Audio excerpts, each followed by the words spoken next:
सल्लल्लाहु अला मुहम्मद सल्लल्लाहु अलैहि वसल्लम सल्लल्लाहु।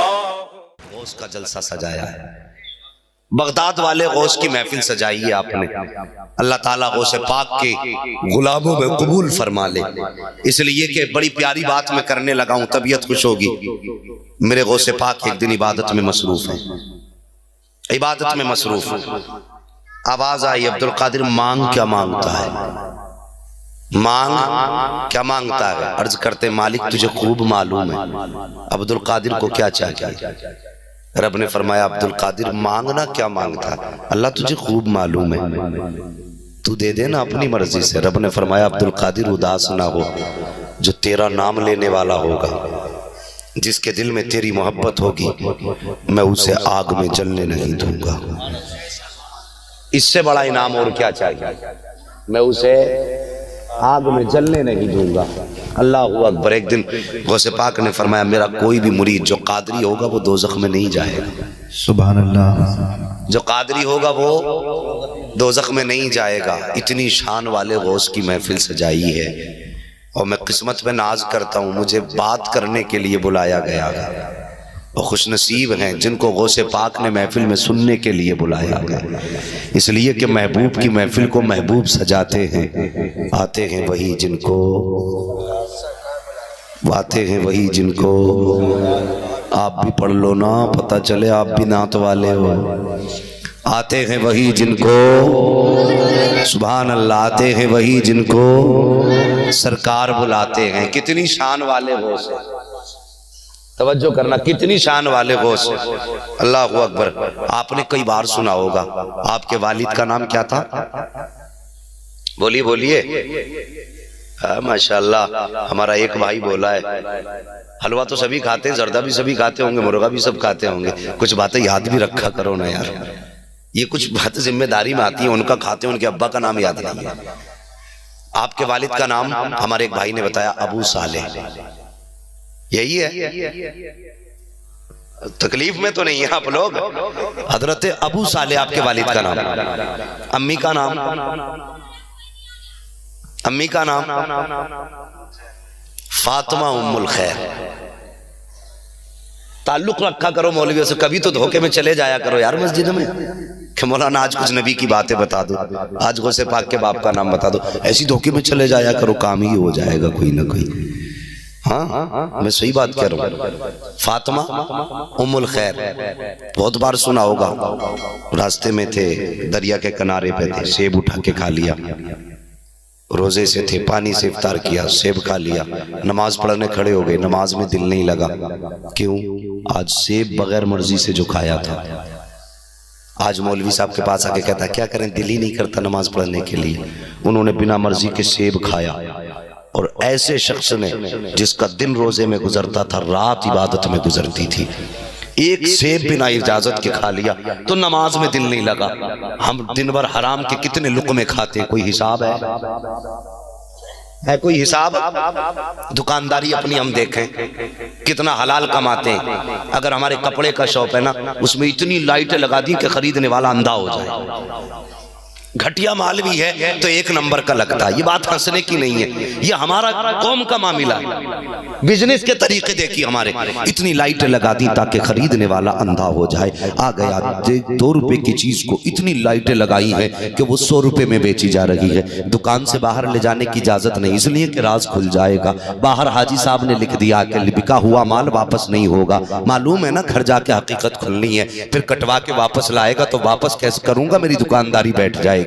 बाहर लिख दिया कि साहब ये बिका हुआ माल वापस नहीं होना है, और लाइटों में अंधा करके कपड़ा बेचा है, और दुकान पे टाइटल से लिखा है हाजा मिन फजल रब्बी, ये मेरे रब के फजल से है। यार हम कितने बेवफा हैं, कभी अंदाजा लगाया अपने कारोबार का? हम लोगों को धोखा दे के बेचते हैं, कहते हैं हम मुसलमान हैं, आंखें फोड़ के बेचा करते हैं, कहते हैं हम मुसलमान हैं। लोगों को धोखा दे करके आंखों में उनके मिट्टी डाल के बेच रहे हैं, कहते हैं हम मुसलमान हैं। आप मुसलमान का किरदार देख, आका के गुलामों का किरदार क्या है। इमाम आजम का कपड़े का कारोबार है, आपकी दुकान थी कपड़े की। एक दिन अचानक शाम के वक्त में बादल आ गया, आपने दुकान बंद की, घर जाने लगे। किसी ने कहा हजरत अभी तो शाम भी नहीं हुई है, इतनी जल्दी दुकान बंद करके क्यों जा रहे हैं। आपने फरमाया देखते नहीं हो कि अंधेरा छा गया है, मेरी दुकान में रोशनी का इंतजाम नहीं है। कहा हजरत तो क्या हुआ। आप फरमाते हैं कहीं ऐसा ना हो अंधेरे में कोई कपड़े में धोखा ना खा जाए और कोई धोखे से गलत कपड़ा लेकर के अच्छी कीमत न दे के चला जाए, इसलिए मैं दुकान बंद करके जा रहा हूँ। अब मुझे कहने दो, ये मुस्तफा के वफादार थे कि दुकान इसलिए बंद कर रहे हैं ताकि कोई धोखा ना खा जाए। हम दुकानों में लाइट इसलिए लगाते हैं ताकि कोई सच ना जान पाए। ओ लोगों, आशिक वो नहीं होता जो धोखा देता है, आशिक वो होता है जो सच भी बोला करता है, हक भी बोला करता है। सुभान अल्लाह, बेशक सुभान अल्लाह। कभी तुमने सोचा ये धोखा दे करके दुकानदारी की कमाई हुई दौलत से औलाद पलेगी, अंजाम क्या होगा? कभी ख्याल किया इस बारे में? और बात क्या करके कहते जी सुनो, हाँ कि मौलाना झूठ ना बोले तो बिजनेस में पैसा ही नहीं बचेगा, बिजनेस ठप हो जाएगा। अगर जान करके कहते हो तो कुफ्र हो जाएगा। मेरे नबी का फरमान है झूठ रोजी को खत्म करता है, और तुम कहते हो झूठ ना बोले तो रोजी नहीं मिलेगी। अगर जानते हुए ये कह दिया तो कुफ्र हो जाएगा, वरना हराम तो है। फर्क क्या है हमारे अंदर, कमियां क्या है यार? जलसे बहुत सुनोगे, मौलवी भी बड़े बड़े बुला लोगे, 50-50 हजार का मौलवी बुला लोगे, 3-3 घंटे आप बैठ के सुनते रहोगे, लेकिन मेरी कड़वी बातें कुछ सुन लो। इसलिए कि मेरी तकरीर तबे यार को बेचैन करती है। सबब क्या है? वही कहता हूँ जो दिल पर गुजरती है। एक हंगामा महशर हो तो भूलूं उसको, सैकड़ों बातों का रह रह के ख्याल आता है। कभी तुमने सोचा हमें मुस्तफ़ा ने सच का तोहफा दिया है। मेरे नबी की बारगाह में सहाबा हाजिर हैं, आका करीम से सहाबा अर्ज करते हैं आका क्या मोमिन झूठ बोल सकता है? मेरे नबी ने फरमाया मोमिन झूठा नहीं हो सकता है।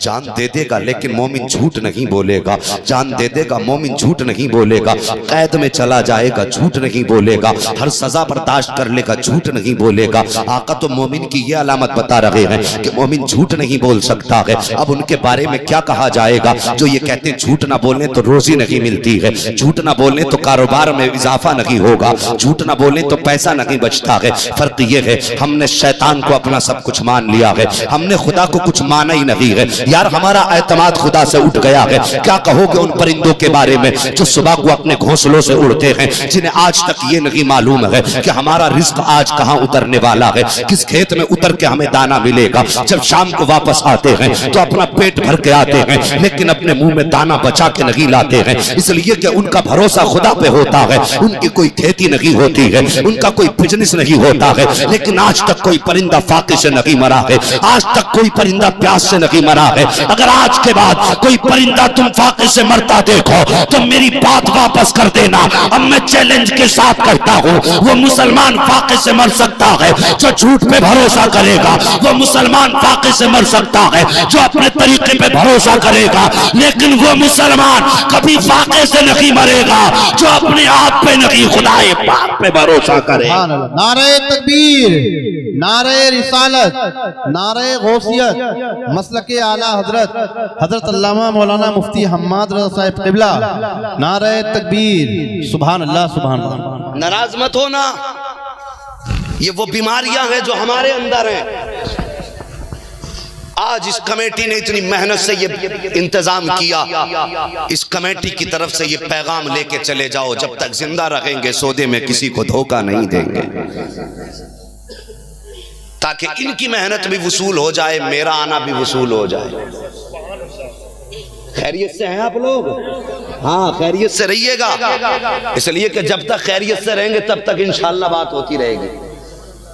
और जब खैरियत बिगड़ने लगेगी तो फिर मैं इंतजार नहीं करूंगा मुझसे कोई कहे बैठ जाओ, इसलिए कि हम चेहरों से पहचान लेते हैं, हम पलटते नहीं बेजान किताबों के वर्क, हम वो पढ़ते हैं जो चेहरों पे लिखा होता है।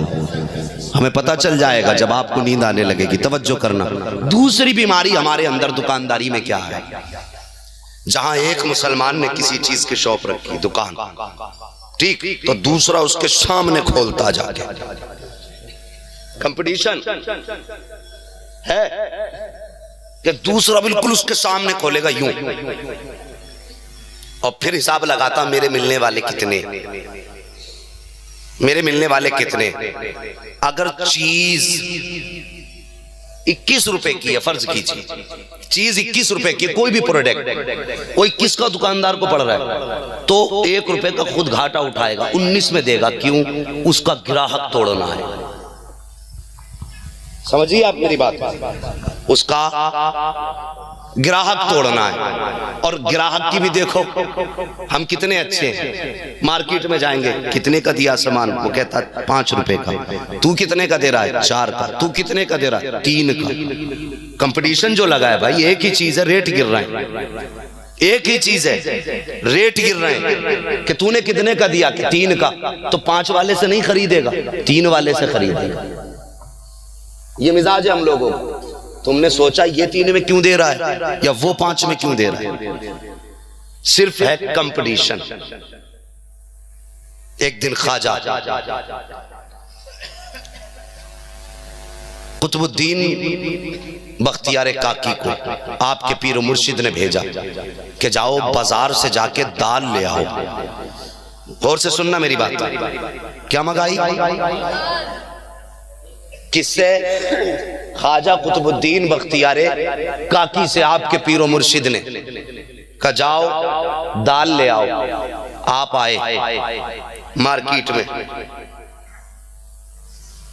आके आपने देखा तो कई दुकानें लगी थी। आपने पूछा कितने की? एक ने कहा 5 रुपए की 1 चम्मच दाल, दूसरे ने कहा 4 रुपए की 1 चम्मच दाल, तीसरे ने कहा 3 रुपए की 1 चम्मच दाल। आपने 3 रुपए वाले से 3 चम्मच दाल लेके पहुंच गए अपने पीर की बारगाह में।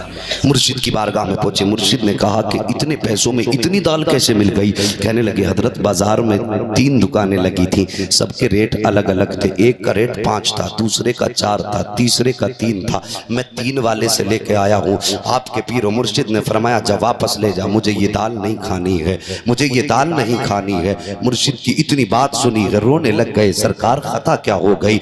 आप फरमाते तू जो उस दुकानदार से लेकर के आया है, एक ही चीज के बाजार में 3 दाम थे, क्या तूने अंदाजा लगाया कि वो 3 दाम किस लिए हुए थे? कहा सरकार एक दूसरे से आगे थे बेचने में। जैसे इतना सुना है, आप फरमाते तू मेरे पास लेके आया है, जा दिल्ली की जामा मस्जिद के दरवाजे पे खड़ा हो जा और जाके ऐलान कर दे ये कंपटीशन से खरीदी हुई दाल है, इसे कोई आके फ्री में ले जाए। आप आके जामा मस्जिद के दरवाजे पे खड़े हो जाते हैं और लोगों ये 3 चम्मच दाल है, मेरे मुर्शिद ने भेजी है, मैंने कंपटीशन से सबसे सस्ती खरीदी है। आप फरमाते ख्वाजा कुतुबुद्दीन बख्तियार काकी कि मैं सारी रात खड़ा रहा, सारा दिन खड़ा रहा, एक बंदा भी दाल का एक दाना लेकर के नहीं गया। अल्लाह अकबर। वापस पहुंचे हैं मुर्शिद की बारगाह हुए कि सरकार किसी ने एक दाना दाल का नहीं लिया है। आप फरमाते हैं अगर दिल्ली की आवाम का तकवा ये हो सकता है तो फिर अल्लाह वालों का तकवा कैसा होना चाहिए? मैं तुमसे पूछना चाहता हूँ, आज कंपटीशन पे सस्ता खरीदते हो, क्या तुमने उस गरीब के बारे में भी सोचा जो अगर सस्ता बेच देता तो बच्चे भूखे मर जाते, अगर कंपटीशन में आगे बढ़ जाता तो बच्चे फाके से मर जाते? तुमने तो सस्ता खरीद के अपना फायदा कर लिया है। पता चला अल्लाह वाले सस्ता नहीं देखा करते, अल्लाह वाले सच्चा देखा करते हैं। जहां सच्चा होता है वहां से सौदा होता। सुभान अल्लाह बेशक सुभान अल्लाह। ये तरीके अपनाओ। और करते क्या जी? दुकान बंद कर दी, सामने लगाई दुकान की दुकान। और हमने मुसलमानों में ही देखा है, जब कोई दुकानदार आता ना ग्राहक तो चुपके से इशारा करके कहता है इधर आ जा तू।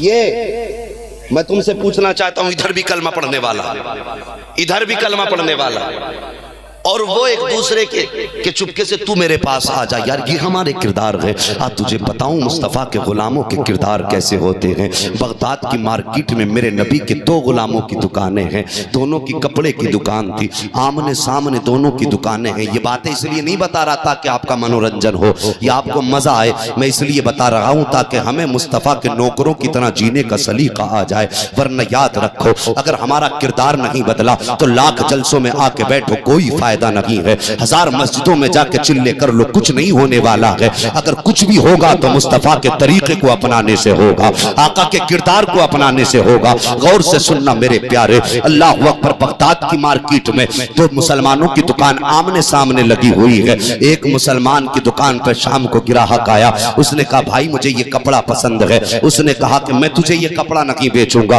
वो कहने लगा मैं आप ही का तो ग्राहक हूँ। कहने लगा ये बात अपनी जगह है, तू मेरा ग्राहक है, लेकिन ये कपड़ा मैं तुझे नहीं दे सकता। कहा क्यों नहीं देगा? कहा अगर तुझे कपड़ा खरीदना है तो सामने वाली दुकान पे चला जा। उसने कहा जितनी कीमत चाहोगे उतनी दूंगा, लेकिन कपड़ा आपसे लेना है। उसने कहा मैं तुझे ये कपड़ा नहीं दूंगा, अगर खरीदना है तो सामने वाले दुकान पे चला जा। अल्लाह अकबर। जैसी उसने इतना सुना है, कहता यार पता तो सही, दुनिया का दस्तूर ये है कि दुनिया अपनी दुकानदारी ज्यादा करना चाहती है, लेकिन तू है कि मुझे कपड़ा नहीं बेच रहा है, दूसरे की दुकान पे बेच रहा है। उस मुस्तफा के नौकर की आंखों में आंसू आ जाते हैं। आका का गुलाम आंखों में आंसू भर के कहता है यार तुझे क्या बताऊं, सुबह से मेरी दुकान पे इतने ग्राहक आए हैं कि मेरी दुकानदारी जरूरत के लायक हो चुकी है। जब मैं शाम को घर वापस जाऊंगा अपने बच्चों के खाने का इंतजाम करके ले जा सकता हूँ, लेकिन सामने जो दुकान लगी है ये किसी दुश्मन की दुकान नहीं है, ये भी मेरे नबी का कलमा पढ़ने वाले की दुकान है। मैंने सुबह से देखा है कि इसकी दुकान पे अभी तक कोई ग्राहक नहीं आया है। मुझे ये ख्याल आ रहा है शाम को मैं भी घर वापस जाऊंगा, ये भी घर वापस जाएगा, मेरे सामने भी मेरे बच्चे आएंगे, मुझसे भी पूछेंगे बाबा बाजार से क्या लेकर के आए हो। इसके सामने भी इसके बच्चे आएंगे, इससे भी पूछेंगे बाबा क्या लेकर के आए हो।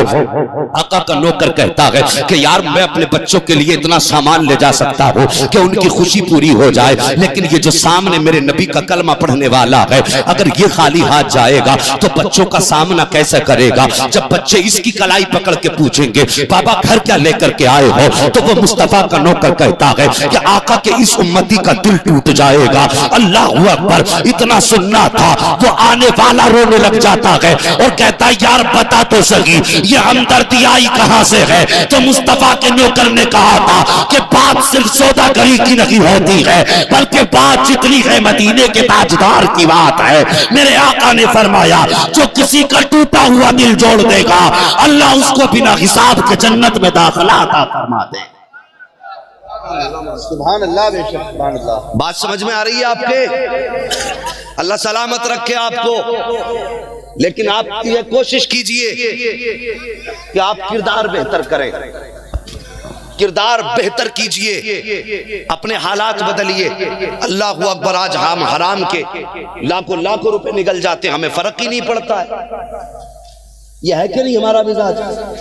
लाखों लाखों रुपए खा जाते हैं। आज गरीब सी सकता है, अगर पड़ोस में किसी गरीब का खेत है तो फिर उसकी खैरियत नहीं है। अगर पड़ोस में किसी गरीब का मकान है तो फल अपने घर में खाते हैं, छिलके गरीब के आंगन में फेंकते हैं। यार हम कितने गए गुजरे हो गए, हमारा किरदार कितना गिर चुका है। क्या हम ऐसे ही बनाए गए थे या हमारा ऐसा ही अखलाक था जो आज हम कर रहे हैं? बदलिए अपने आप को, तरीका बदलिए। अल्लाह अकबर। हजरत अबू सालेह की जिंदगी देखिए, सेब खा लिया, तबीयत नहीं लगी नमाज में। अबू साले तूने सेब खा लिया है। पूछा तूने सेब किसके बाग का था? ये सोच करके जहन में ख्याल आया अबू साले चल तो दरिया के किनारे किनारे किसी बाग ही से तो टूट के आया होगा, बाग वाले से जाके माफी मांगेंगे। चलते चलते आप पहुंचे हैं ना बाग के करीब। उस बाग के करीब एक दरबान खड़ा था। आपने पूछा उससे क्या ये तेरा बाग है? उसने कहा नहीं मैं तो इस बाग में नौकर हूँ। कहा फिर बाग किसका है? उसने कहा ये बाग अब्दुल्ला सुमई का है। कहा वो कहाँ है? कहा वो अपने मकान में अल्लाह की इबादत में मसरूफ है।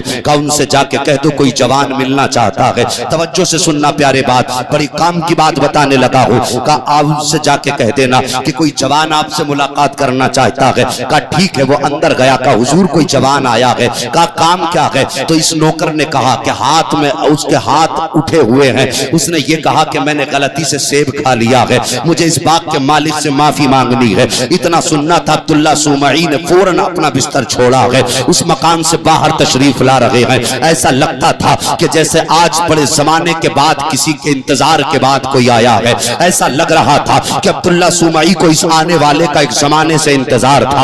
आप दरवाजे से बाहर निकले हैं, आकर के देखा सामने अबू साले खड़े हैं। जवान कैसे आना हुआ? आंख में आंसू आ गए। कहने लगे मोहतरम मैंने आपकी मर्जी के बगैर बाग का एक सेब खा लिया है, उसी की माफी के लिए आया हूँ। इतना सुनना था आप फरमाते हैं तुम्हें मेरे बाग में कुछ दिन तक रखवाली करना पड़ेगी। आपने कहा मुझे ये शर्त मंजूर है। एक रिवायत के मुताबिक 7 साल आपने बाग की रखवाली की है, दूसरी रिवायत के मुताबिक 10 साल आपने बाग की रखवाली की है। अल्लाह अकबर, आपने इतने दिन तक बाग की रखवाली की है। जब ये शर्त पूरी हो गई, आके खड़े हो गए, हजरत अब तो मेरी खता माफ हो जाए। आप फरमाते अभी भी माफ नहीं होगी। कहा फिर क्या करना पड़ेगा? आप फरमाते तुझे मेरी बेटी से निकाह करना पड़ेगा। अल्लाह अकबर, कितना बड़ा फैसला था। आप सोचने लग जाते हैं क्या करना है अबू साले, क्या करना है। फिर ख्याल आता है अबू साले निकाह नहीं करेगा तो ये खता माफ नहीं की जाएगी। अल्लाह अकबर, आपने कहा मुझे ये शर्त मंजूर है। उसके बाद कहा अब मुझे ये शर्त मंजूर है। फिर अब्दुल्ला सुमई कहते हैं जानते हो मैं जिससे तुम्हारा निकाह कर रहा हूँ वो लड़की कैसी है? आप फरमाते हैं अब पूछने की जरूरत ही क्या है, जब शर्त है तो मानी जाएगी। आप फरमाते फिर भी सुन लीजिए, आंखों से अंधी है, कानों से बहरी है, पैरों से लंगड़ी है, हाथों से अपाहिज है, मेरी बेटी कुछ बोल नहीं सकती, गूंगी है। इतना सुनना था, आपकी हालत खराब हो जाती है, आंखें बरसने लग जाती हैं। आप सोचते हैं अबू साले एक सेब खाया है, इतनी बड़ी सजा मिल रही है, एक सेब खाया है, इतना बड़ा जुर्माना देना पड़ रहा है, ये सोच करके रोने लग जाते हैं। अब्दुल्ला सुमई कहते हैं अबू साले अभी सोच लो फैसला क्या करना है, तुम्हें सेब की माफी चाहिए या ऐसी बेटी से निकाह करना है? अब्दुल्ला सुमई सोचते हैं अबू साले अगर लड़की अपाहिज होगी तो जिंदगी गुजर जाएगी, लड़की गूंगी होगी तब भी जिंदगी गुजर जाएगी, लड़की बहरी होगी तब भी जिंदगी गुजर जाएगी, लड़की अंधी होगी तब भी जिंदगी गुजर जाएगी। मगर पता तो सही अगर कयामत के दिन अल्लाह ने सेब का हिसाब मांग लिया तो क्या जवाब देगा? इतने ख्याल का आना था। कहते थे ए बाबा मुझे हर शर्त मंजूर है, बस इतना बता दे क्या तूने मुझे माफ कर दिया। कहते बस इतना बताओ माफ किया कि नहीं। अल्लाह अकबर, कहा मैंने तुझे माफ कर दिया, निकाह कर ले। निकाह हो गया, घर में गए, बात तो सब जानते हैं। देखा वो तो बिल्कुल जैसा बताया उसका उल्टा मामला है। इतनी हसीन, इतनी माजबीन कभी आपने कोई खातून देखी नहीं थी। वापस आ गए, कहने लगे बुजुर्ग साहब मुझे लगता है आपने धोखे से किसी और मकान में भेज दिया। कि धोखे से नहीं, मेरा ही मकान है। कहा आपने तो कहा था अंधी है, लेकिन वो तो लड़की उसकी आंखें भी थी। आपने कहा गूंगी, उसने मुझे सलाम किया है। आपने कहा लंगड़ी, वो चल के आई थी। आपने कहा वो लूली, उसने अपने हाथ से दरवाजा खोला। ये कैसे हो सकता है? आप फरमाते बेटे तूने जाना नहीं है, मेरा कहने का मकसद ये था मेरी बेटी की जबान पे कोई शरीयत के खिलाफ जुमला नहीं आया, इसलिए मैंने बेटी को गूंगा कहा था। मेरी बेटी ने कभी घर की 4 दीवारी से बाहर कदम नहीं निकाला, इसलिए मैंने बेटी को लंगड़ा कहा था। मेरी बेटी ने हाथों से कोई नाजायज काम नहीं किया, इसलिए मैंने बेटी को लूली कहा था। मेरी बेटी की जबान, मेरी बेटी ने किसी गलत चीज को नहीं देखा, इसलिए मैंने उसे अंधा कहा था। कोई गलत बात मेरी बेटी के कानों के पर्दे से नहीं टकराई है, इसलिए मैंने बेटी को बहरी कहा था। अल्लाह अकबर। अब अबू साले मुस्कुराने लग जाते हैं। जैसे अबू साले मुस्कुराते हैं, हजरत अब्दुल्ला सुमई फरमाते हैं बेटे अबू साले ये रिश्ता मैंने नहीं किया है, बल्कि ये रिश्ता तो पैदा करने वाले खुदा ने किया है। कहते क्या मामला? आप फरमाते हैं जब मेरी बेटी पैदा हुई ना, फातिमा उम्मुल खैर, नाम याद रहेगा? अब क्या नाम है? सारे बोल दो, फातिमा उम्मुल खैर। कहते हैं जब ये बेटी पैदा हुई ना मेरी, मैंने इसकी परवरिश की और मैंने इसके कदम देखे ना, मैं सोचने लगा अल्लाह इतनी पारसा बेटी दी है, इसका जोड़ा कहां से आएगा? का मैंने ये सोचा था, इतने में किसी ने गैब से आवाज दे के कहा था अब्दुल्ला सुमई उदास ना हो, बेटी को भी हमने पैदा किया है, इसके लिए एक तेरे लिए एक बेटा भी पैदा किया है। अल्लाह मिलेगा कहाँ का? परेशान ना हो, तेरे बाग में खुद आएगा, तेरे बाग में खुद आएगा। आएगा क्यों? कहा हम भेजेंगे।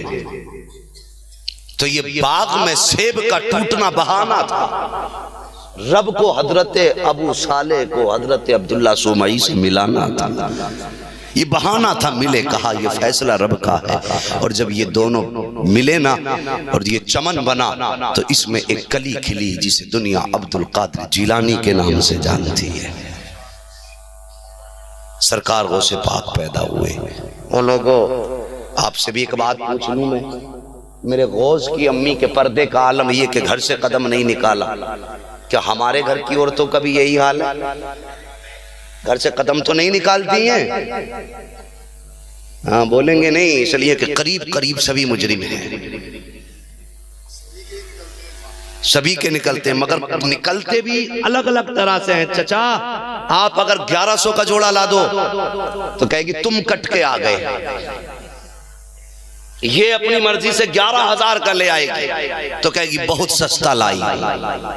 इसलिए कि अगर आपके सौदे की तारीफ कर दी तो गली गली जाने नहीं मिले। और कौम की बेटियों, दुनिया हमारे लिए सब कुछ नहीं है, आखिरत हमारे लिए सब कुछ है। तुम्हें भी तो सैयदा फातिमा ज़हरा का सामना करना है। कोई तैयारी की है तुमने? तुमने कोई तैयारी की है आखिरत के लिए? शादी में जाने के लिए 10-10 हजार के जोड़े पहन लेती हो। ईमानदारी से बताना, 10,000 का सूट पहन के कभी अल्लाह को 2 रकात नमाज शुक्राने की अदा की? कभी ख्याल आया अल्लाह तूने इतना कीमती लिबास दिया, आज तेरी बारगाह में 2 रकात नमाज पढ़ूंगी? कभी ख्याल नहीं आता। अल्लाह ने इतना अच्छा पहनाया, तुम्हें तो ख्याल ना आया।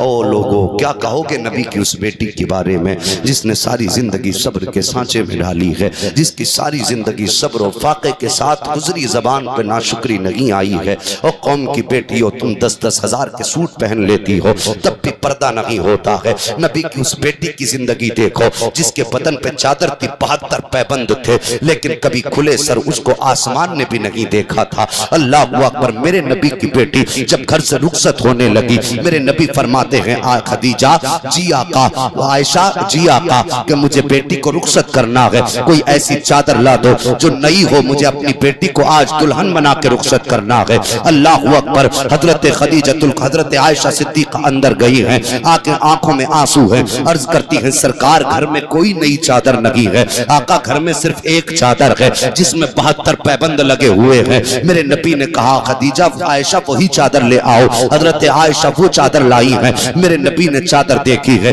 देख के आंखों में आंसू आ जाते हैं। सरकार ने बेटी के सर पे 72-70 पैबंदों वाली, 72 पैबंदों वाली, जितने पैबंद थे 17 पैबंदों वाली कह लो, 17 पैबंदों वाली चादर आपने बेटी के सर पे रखी है। हजरत फातिमा ज़हरा रोने लग जाती है। अल्लाह के पैगंबर की आंख में आंसू आए। सरकार फरमाते हैं फातिमा रोने की वजह क्या है? क्या आज अपनी गुर्बत पे आंसू बहा रही हो या आज इस चादर की वजह से रो रही हो? हजरत फातिमा ज़हरा का जवाब सुनो। आप कहती हैं अब्बा जी क्या बताऊं, आज जब रुखसती का वक्त आया है तो मुझे अम्मी खदीजतुल कुबरा की याद आ गई है, आज मुझे अपनी माँ खदीजा की याद आई है। मेरे नबी ने बेटी के सर पे दस्तदस्त शफकत रखा और इरशाद फरमाते हैं ए फातिमा, जब खदीजा दुनिया से गई थी तो मुझसे कहा था पैगंबर मेरी बेटी अब तुम्हारे हवाले है, मेरी बेटी को माँ का प्यार भी देना है, बाप का प्यार भी देना है। ए बेटी सारी जिंदगी मैंने तुझे खदीजा का प्यार भी दिया है, बाप का प्यार भी मैंने दिया है। ए मेरी शहजादी उदास ना हो। सरकार ने बेटी के सर पे हाथ रखा और अगला जुमला सुनो। आका फरमाते हैं फातिमा दिल थोड़ा मत करना, ये 17 पैबंद वाली चादर आज तू मेरे हाथ से लेके राजी हो जा, कयामत के दिन जन्नत की सरदारी का ताज अपने हाथ से पहनाया जाए। ये नबी ने बेटी को रुखसत करते वक्त तालीम दी। मेरा अलग मिजाज है थोड़ा सा, मैं बात भी करता हूं तो चाहता हूं इसमें थोड़ी नसीहत हो जाए। तकलीफ तो नहीं हो रही है आपको? जरा बोलो मचल के या रसूल अल्लाह। अल्लाह सलामत रखे आपको। ये मेरे नबी की तालीम है। और एक बात और कहता चलूं प्यारे, गौर से सुनना। एक बात और कह दूं, कल में और आज में फर्क देखिए। कल मेरे नबी ने बेटी को रुखसत किया, फरमाया फातिमा जी बाबा, फातिमा जी बाबा, सारी जिंदगी बाप के दरवाजे पे तूने सब्र से जिंदगी गुजारी है, याद रखना अली के दरवाजे पे जाके कोई सवाल मत कर दे। क्या तालीम मेरे नबी दे रहे हैं। और बेटियों तुम भी जरा गौर से सुनना, और जवानों तुम भी मेरी बात को गौर से सुनना। फरमाया अली के दरवाजे पे जाके तू सवाल मत कर देना। और आज अगर बेटी को बाप रुखसत करता तो क्या कहता मालूम है? बेटी जा फोन नंबर साथ लेके चली जा, अगर कोई परेशान करे फोन कर देना। यही होता है ना, फोन कर देना, आके ईंट से ईंट बजा देंगे। यार तुमने बेटी को रुखसत किया या जंग का ऐलान किया, क्या मिजाज हम लोगों का हो गया?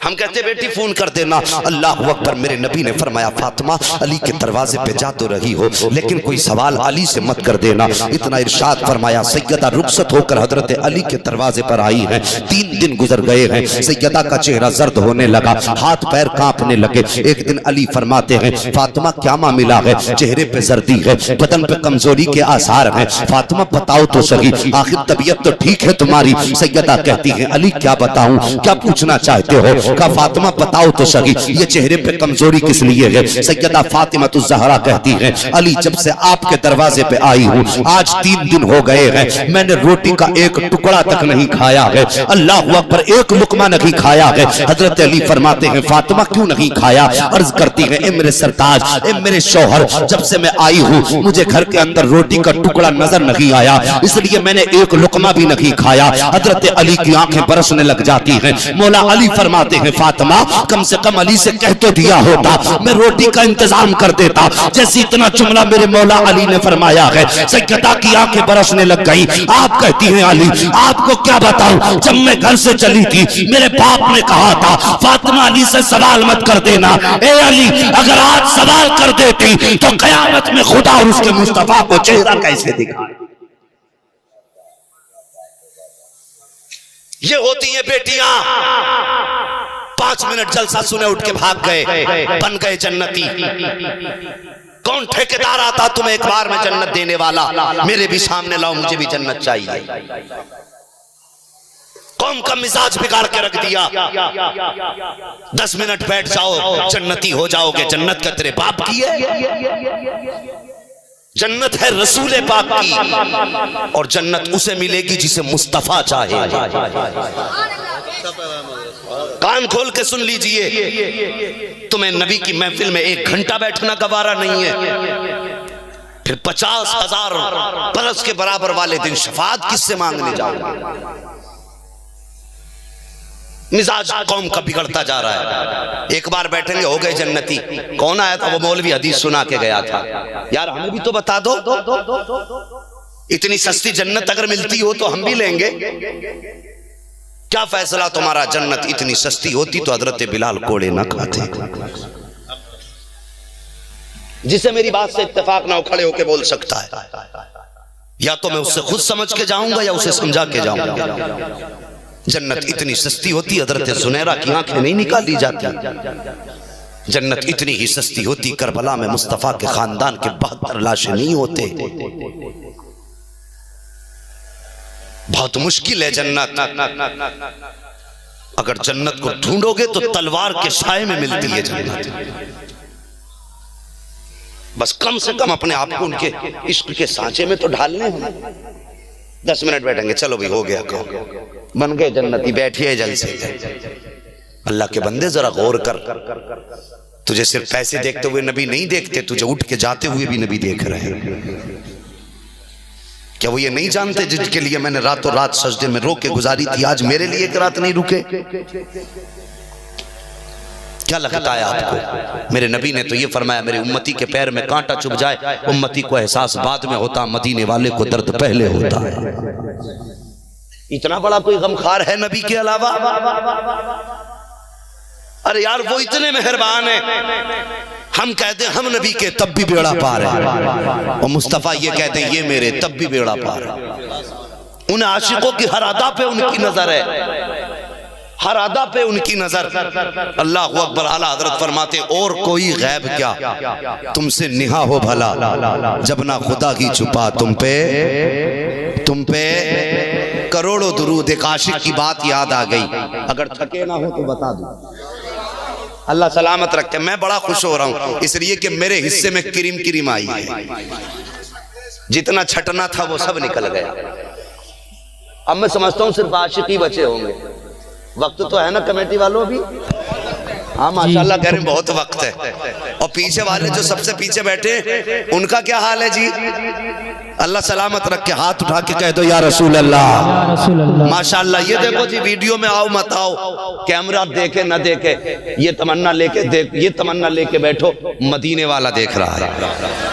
सुभान अल्लाह। मदीने वाला देख रहा है। हम दुनिया को दिखाने के लिए नहीं, मुस्तफ़ा को मनाने के लिए बैठे हैं। सुभान अल्लाह। हम तो उन्हें मनाने बैठे। इस नियत से बैठो तो फिर इंशाअल्लाह दिल लगेगा।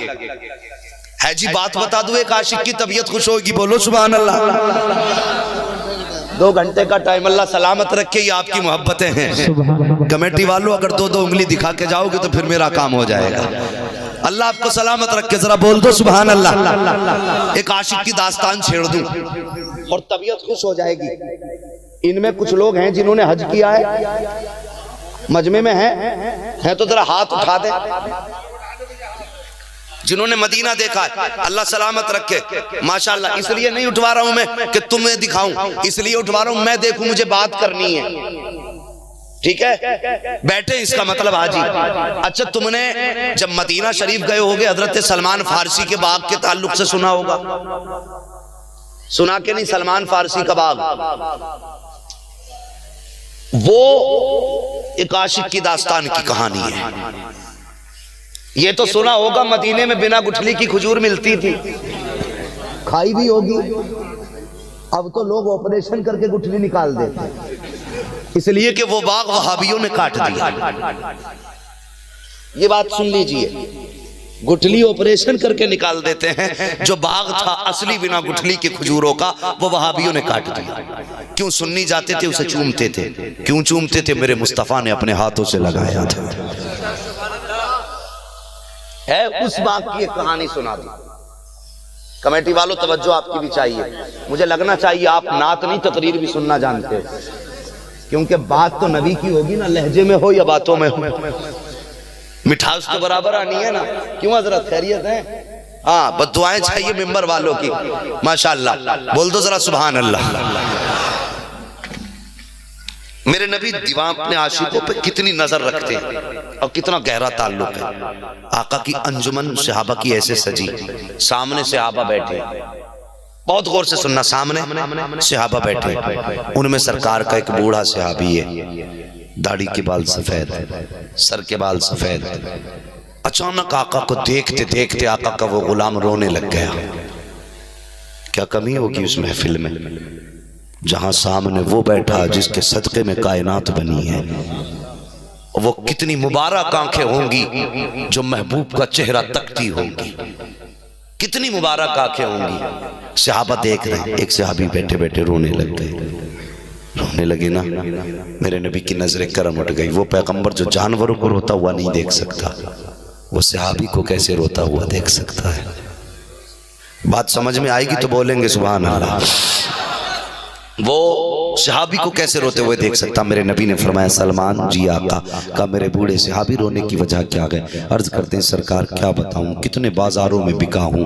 जब से मैंने अपने पादरी से सुना था कि नबी आखिरुज़्ज़मा के आने का वक्त आ गया है और वो इतनी शान वाला पैगंबर होगा कि जो उसको मना लेगा वो रब को मना लेगा, जिससे वो राजी हो जाएगा उससे रब भी राजी हो जाएगा। आका, जब से मैंने ये सुना ना, मुझे धुन थी मैं आपके कदमों तक पहुंच जाऊं। आका, मैं जिस पादरी के पास रहता था, मैं चर्च में उसकी खिदमत करता रहा। जब उसकी मौत का वक्त आया, मैंने उससे कहा, मुझे पता मैं किसके दरवाजे जाऊं जो मुझे मोहम्मद की चौखट तक पहुंचा दे। उसने दूसरे पादरी की तरफ भेजा, मैं उसके पास गया, उससे मैंने पूछा। जब उसकी मौत का वक्त आया, मैंने कहा, तू बता अब कहां जाऊं? उसने मुझे तीसरे शहर की तरफ रवाना किया। आका, जब मैं उस शहर की तरफ चला, मुझे लोगों ने पकड़ लिया। पकड़ने के बाद गुलाम बना के बाजारों में बेचा। आका, मैं आपकी मोहब्बत में बिकता रहा, कितने शहरों में बिका हूं, कितनी गलियों में सौदा हुआ है, लेकिन दिमाग में सिर्फ एक खुमार था, अल्लाह कोई ऐसा दिन आए कि बेचने वाला यहाँ का हो, खरीदने वाला मुस्तफा के शहर का हो,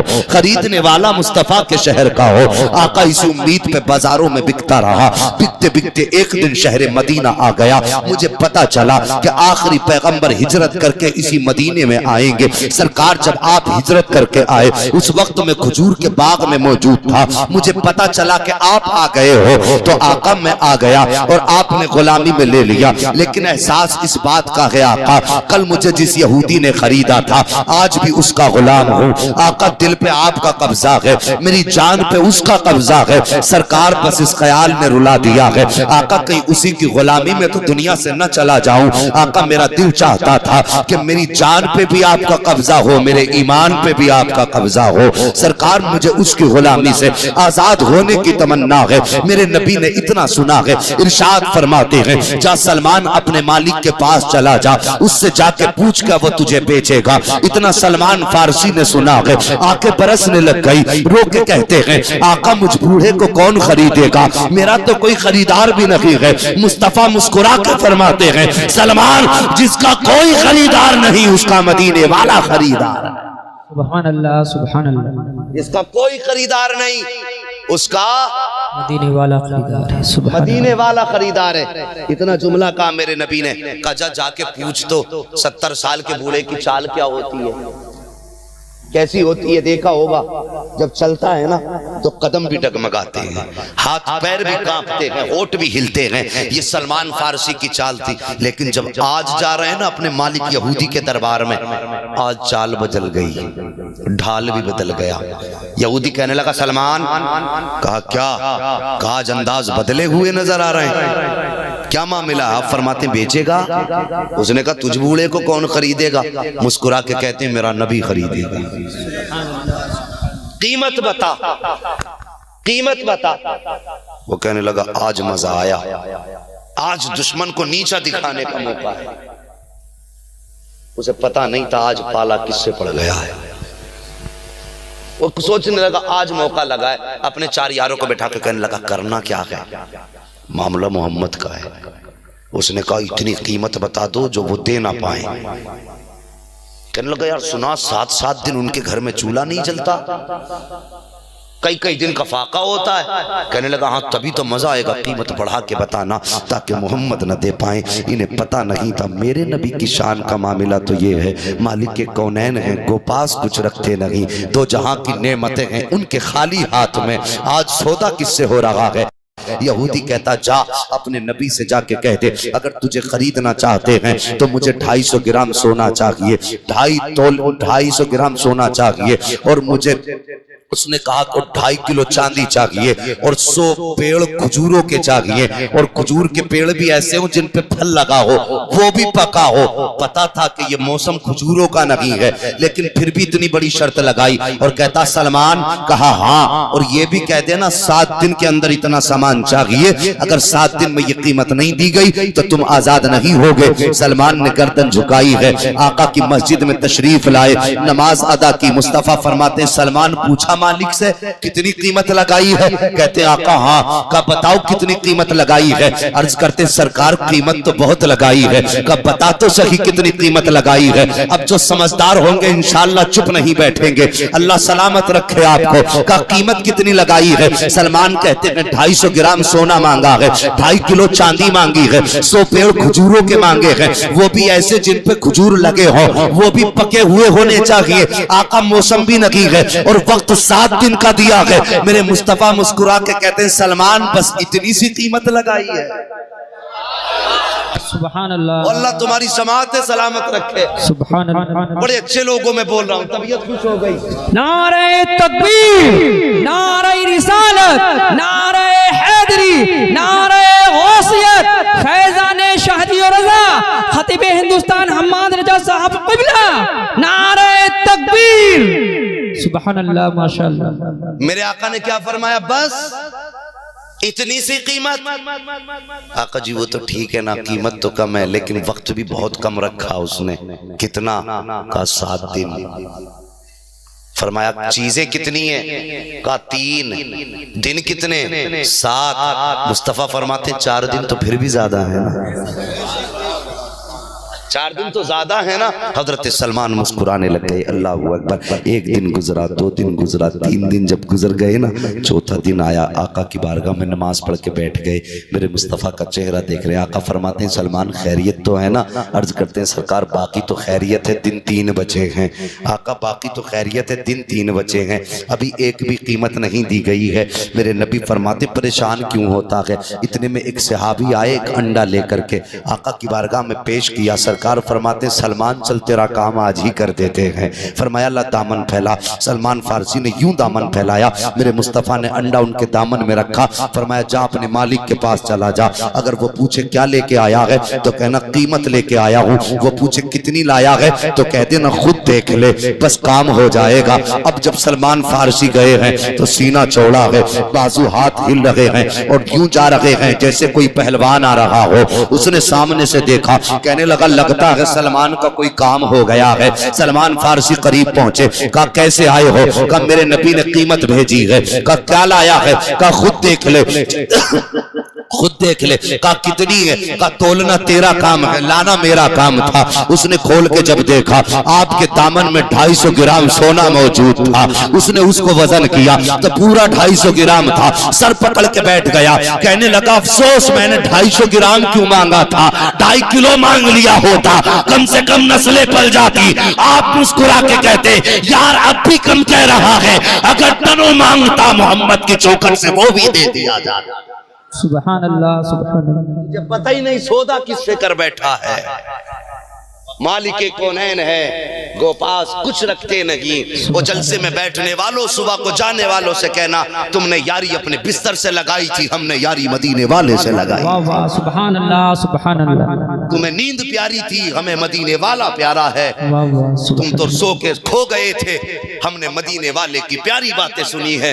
हमने उससे यारी निभाई जो यहाँ हाथ पकड़ता है तो जन्नत में जाके छोड़ता है। सुभान अल्लाह। है जी खैरियत है?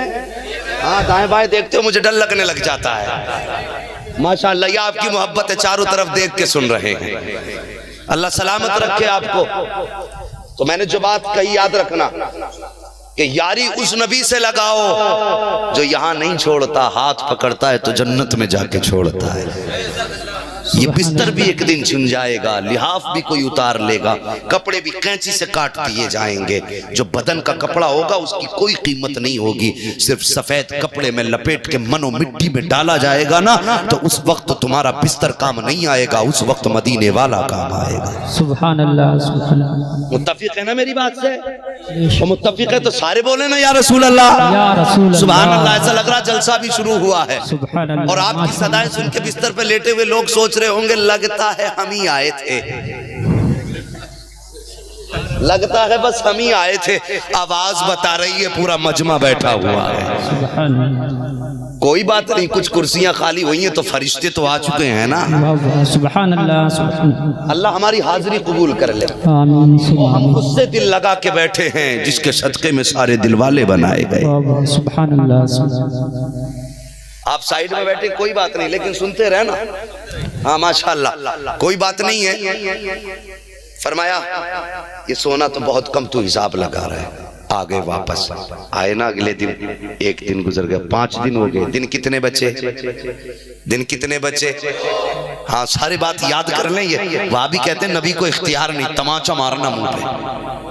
कहना तू इख्तियार की बात करता, आज तक नबी का मौजज़ा मौजूद है। दिन कितने? 2 बचे। अगले दिन फिर बैठ गए, हुजूर 2 दिन रह गए, काम भी 2 रह गए, सोना तो हो गया, चांदी रह गई। आका आज तो कोई कुछ लेके भी नहीं आया। मेरे नबी फरमाते दिल क्यों छोटा करता, जा दामन में मिट्टी भर ला। सुभान अल्लाह। दामन में मिट्टी भर ला। सलमान फारसी ने यूं मिट्टी भरी दामन में कि 2.5 किलो चांदी मांगी है। वो कितनी भी भर लेते, होनी तो इतनी थी ना जितनी नबी से सौदा हुआ। अगर चुटकी भर लेते तब भी 2.5 किलो। हाँ खैरियत है जी।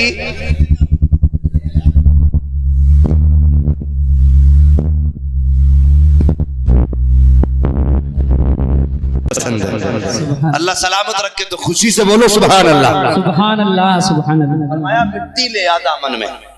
सौदा क्या हो रहा है ये? दूसरा मिट्टी ले, आपने दामन में मिट्टी भरी, आगे लेके आका नबी ने यूं हाथ लगाया, यूं हाथ लगाया, फरमाया जो लेके चले जाओ। आका जी कहना क्या है? फरमाया जो कल कहा था वही आज कहना है, जो कल कहा था वही आज कहना। गए, उनने कहा क्या लाया? आका खुद देख लेना क्या लाया, खुद देख ले क्या लाया। उसने यूं दामन खोला, देखा तो दामन में चले थे तो मिट्टी थी, खोली तो चांदी बन गई। सुभान अल्लाह, चांदी बन गई। मगर देखो सहाबी का अकीदा देखो, सहाबी थे, वहाबी नहीं थे। वहाबी होता तो कह देता मिट्टी भर रहे हो पिटवाओगे क्या, अंडा रखा है मरवाओगे क्या। लेकिन सहाबी थे, जानते थे अगर आका दिन को रात कह दें तो रात हो जाती है, सुभान अल्लाह, रात को दिन कह दें तो दिन हो जाता है।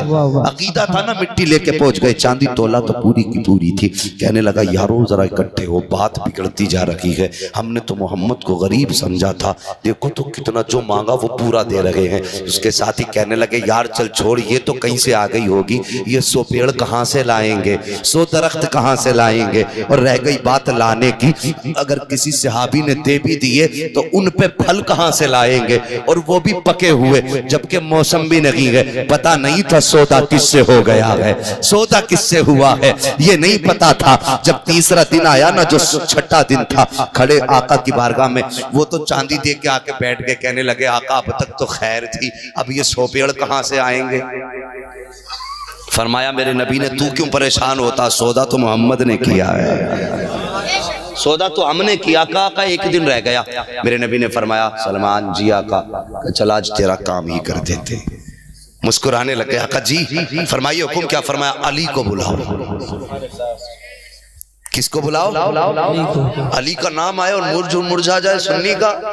सुभान अल्लाह, सुभान अल्लाह। अली को बुलाओ। मौला अली आए हैं। नबी फरमाते अली जी आका का जाओ शहर मदीना में चले जाओ, जाकर के तुम 100 गुठलियां खजूरों की लेकर के आओ। आका जी करना क्या है? कहा आज सलमान का बाग लगाना है, आज सलमान का बाग लगाना है। ये देने कब है पेड़? कल देने हैं, बाग आज लगना है। हजरत अली गए हैं, 100 गुठलियां तलाश की हैं, 50 मिल पाई बड़ी मेहनत के बाद। आका जी 50 मिली है। सरकार फरमाते हैं अली जंगलों में चले जाओ, जहां इतनी गुठली मिले उसे भी उठा लाना, इतनी मिले उसे भी उठा लाना। पूछो आप जाकर के इंजीनियर और डॉक्टरों से, क्या दरख्त पौधा पैदा करने के लिए खजूर की आधी गुठली काफी है कि पूरी काफी है? हर कोई कहेगा जो दाना घुन जाता है वो जमा नहीं करता है, जो दाना गल जाता है वो जमा नहीं करता है। अब नबी का इख्तियार देखो। फरमाया अली जाओ 100 गुठलियां पूरी करनी है, इतनी मिले तब भी लाना, इतनी मिले तब भी लाना, आधी मिले वो भी ले आओ, पौन मिले तो भी ले आओ, गिनती में 100 पूरी कर लो। हजरत अली ने तलाश की है, 100 टुकड़े खजूरों के मिले हैं, लाके आका की बारगाह में बैठ गए। आका 100 गुठली लेके आया हूँ।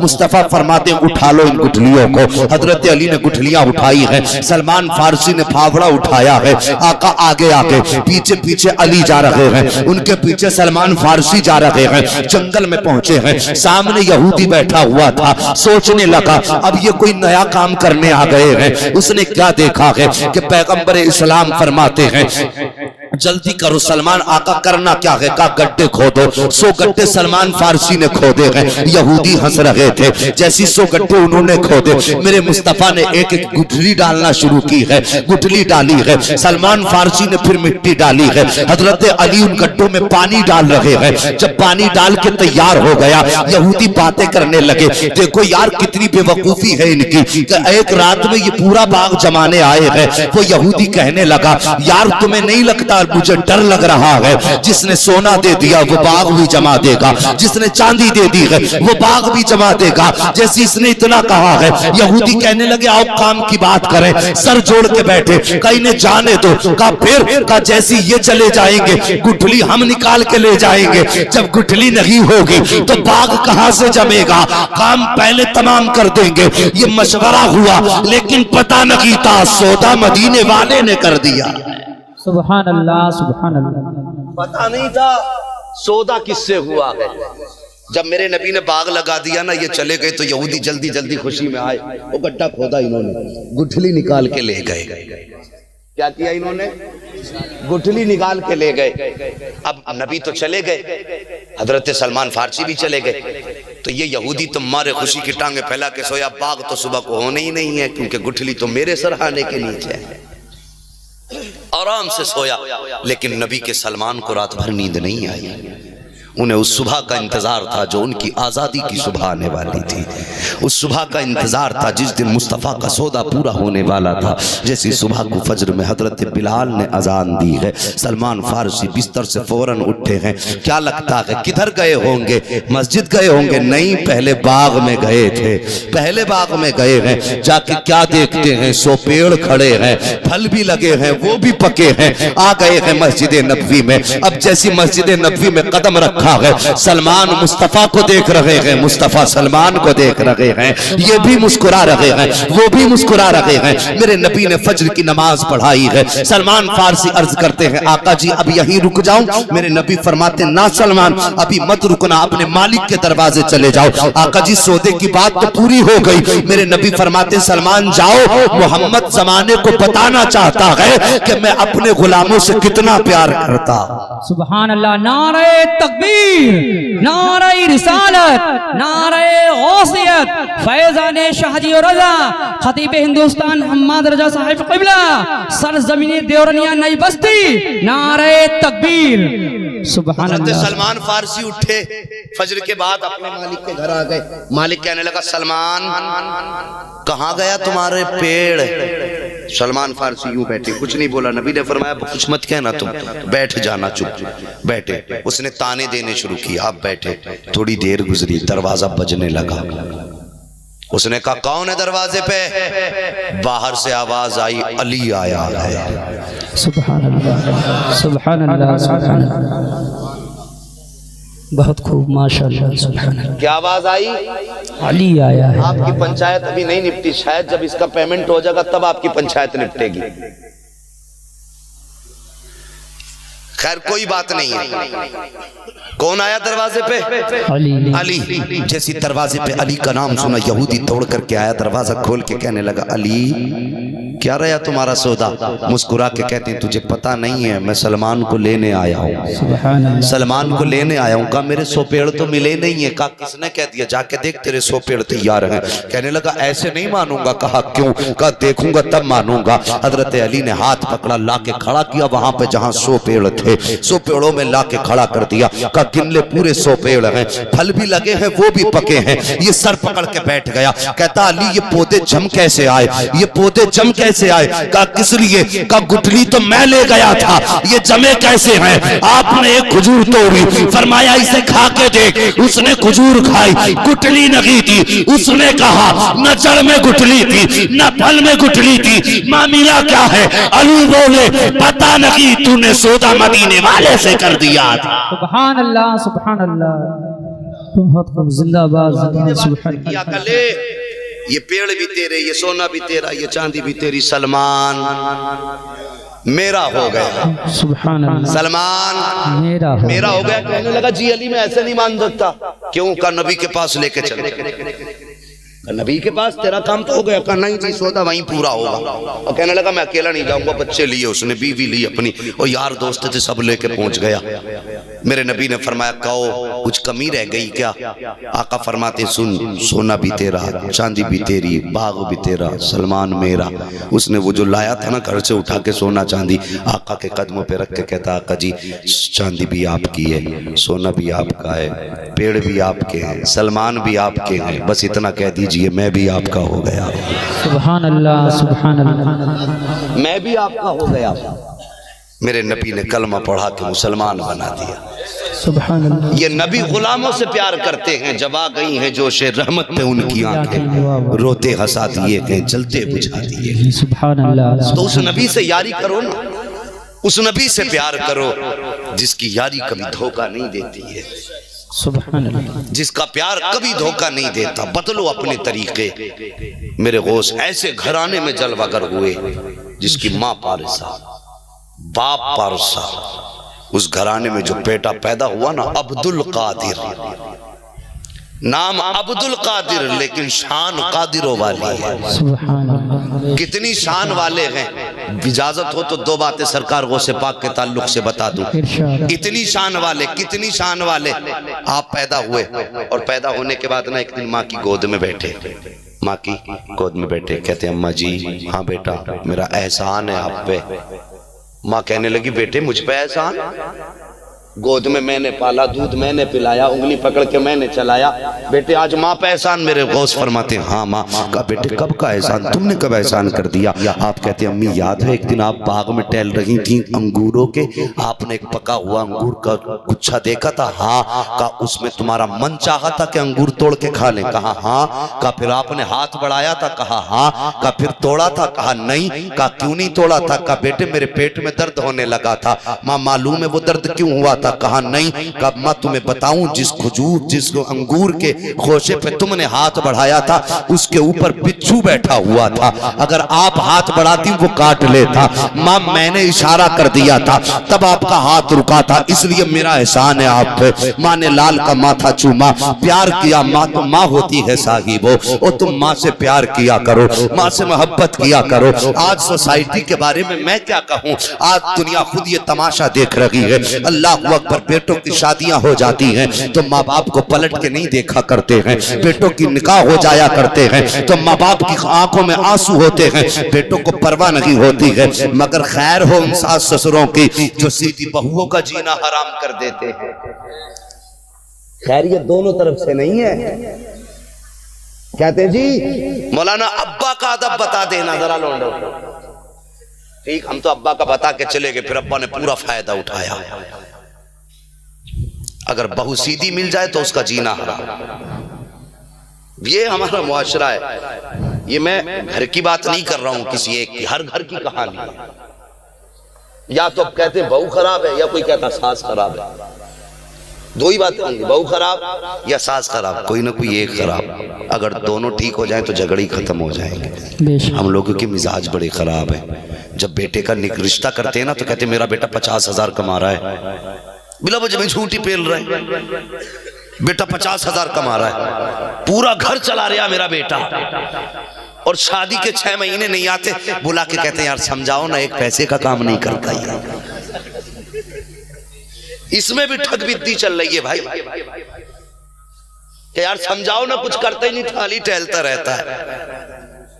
और अल्लाह सलामत रखे इन लोगों को। जब रिश्ता करने जाते हैं ना बेटे का तो गरीब 3 तरह के लोग होते हैं। एक तो वो कहते हैं जी मुंह मांगा जहेज चाहिए, एक वो होते हैं कि ठीक है दे दोगे तो ठीक, ना दोगे तो ठीक, एक वो होंगे कि जो दोगे वो तुम्हारी बेटी का ही है, हमारा कुछ नहीं। ये 3 क्वालिटियां होती हैं, 3 क्वालिटियां होती है जी। हम तो बेटी लेने आए, बाकी कुछ नहीं लेने आए। अगर एक गरीब बाप अपनी बेटी का रिश्ता मेहनत से करता है, गौर से सुनना, ये बात मेरी सास और ससुरों से है, ससुराल वालों से है बेटी की। ये बात ये हर कोई समझे, मौलवी मुझी से कह रहा है तब शायद ये दिल में बात उतरेगी। घर में ले आते हैं गरीब बाप की बेटी, आई कुछ दिन गुजरे तो सास बैठी है सामने या ननद बैठी है, ससुर बैठे, ताने दे के कहते हैं अगर उससे कब टूट जाए ना बहू से, जिसको ये कह के लाए थे कि साहब कोई जरूरत नहीं थी हमें, तुम तो बेटी दे दो, अगर उसी बहू से कब टूट जाए तो कहते हैं तू बाप के घर से लाई थी क्या, तुझे दर्द किस बात का, तेरे बाप ने दे दिया होगा। ये ताने फिर उस बेटी को दिए जाते हैं, तेरे बाप ने दिया ये, और फिर कहते हैं तेरे बाप ने दिए क्या, 4 जोड़ी, तेरे बाप से इतना भी ना हो सका जो 8 जोड़े दे देता। तुम्हें क्या लगता है जब ये बात एक बेटी के सामने होती है ना तो उसका कलेजा टुकड़े टुकड़े होने लगता है।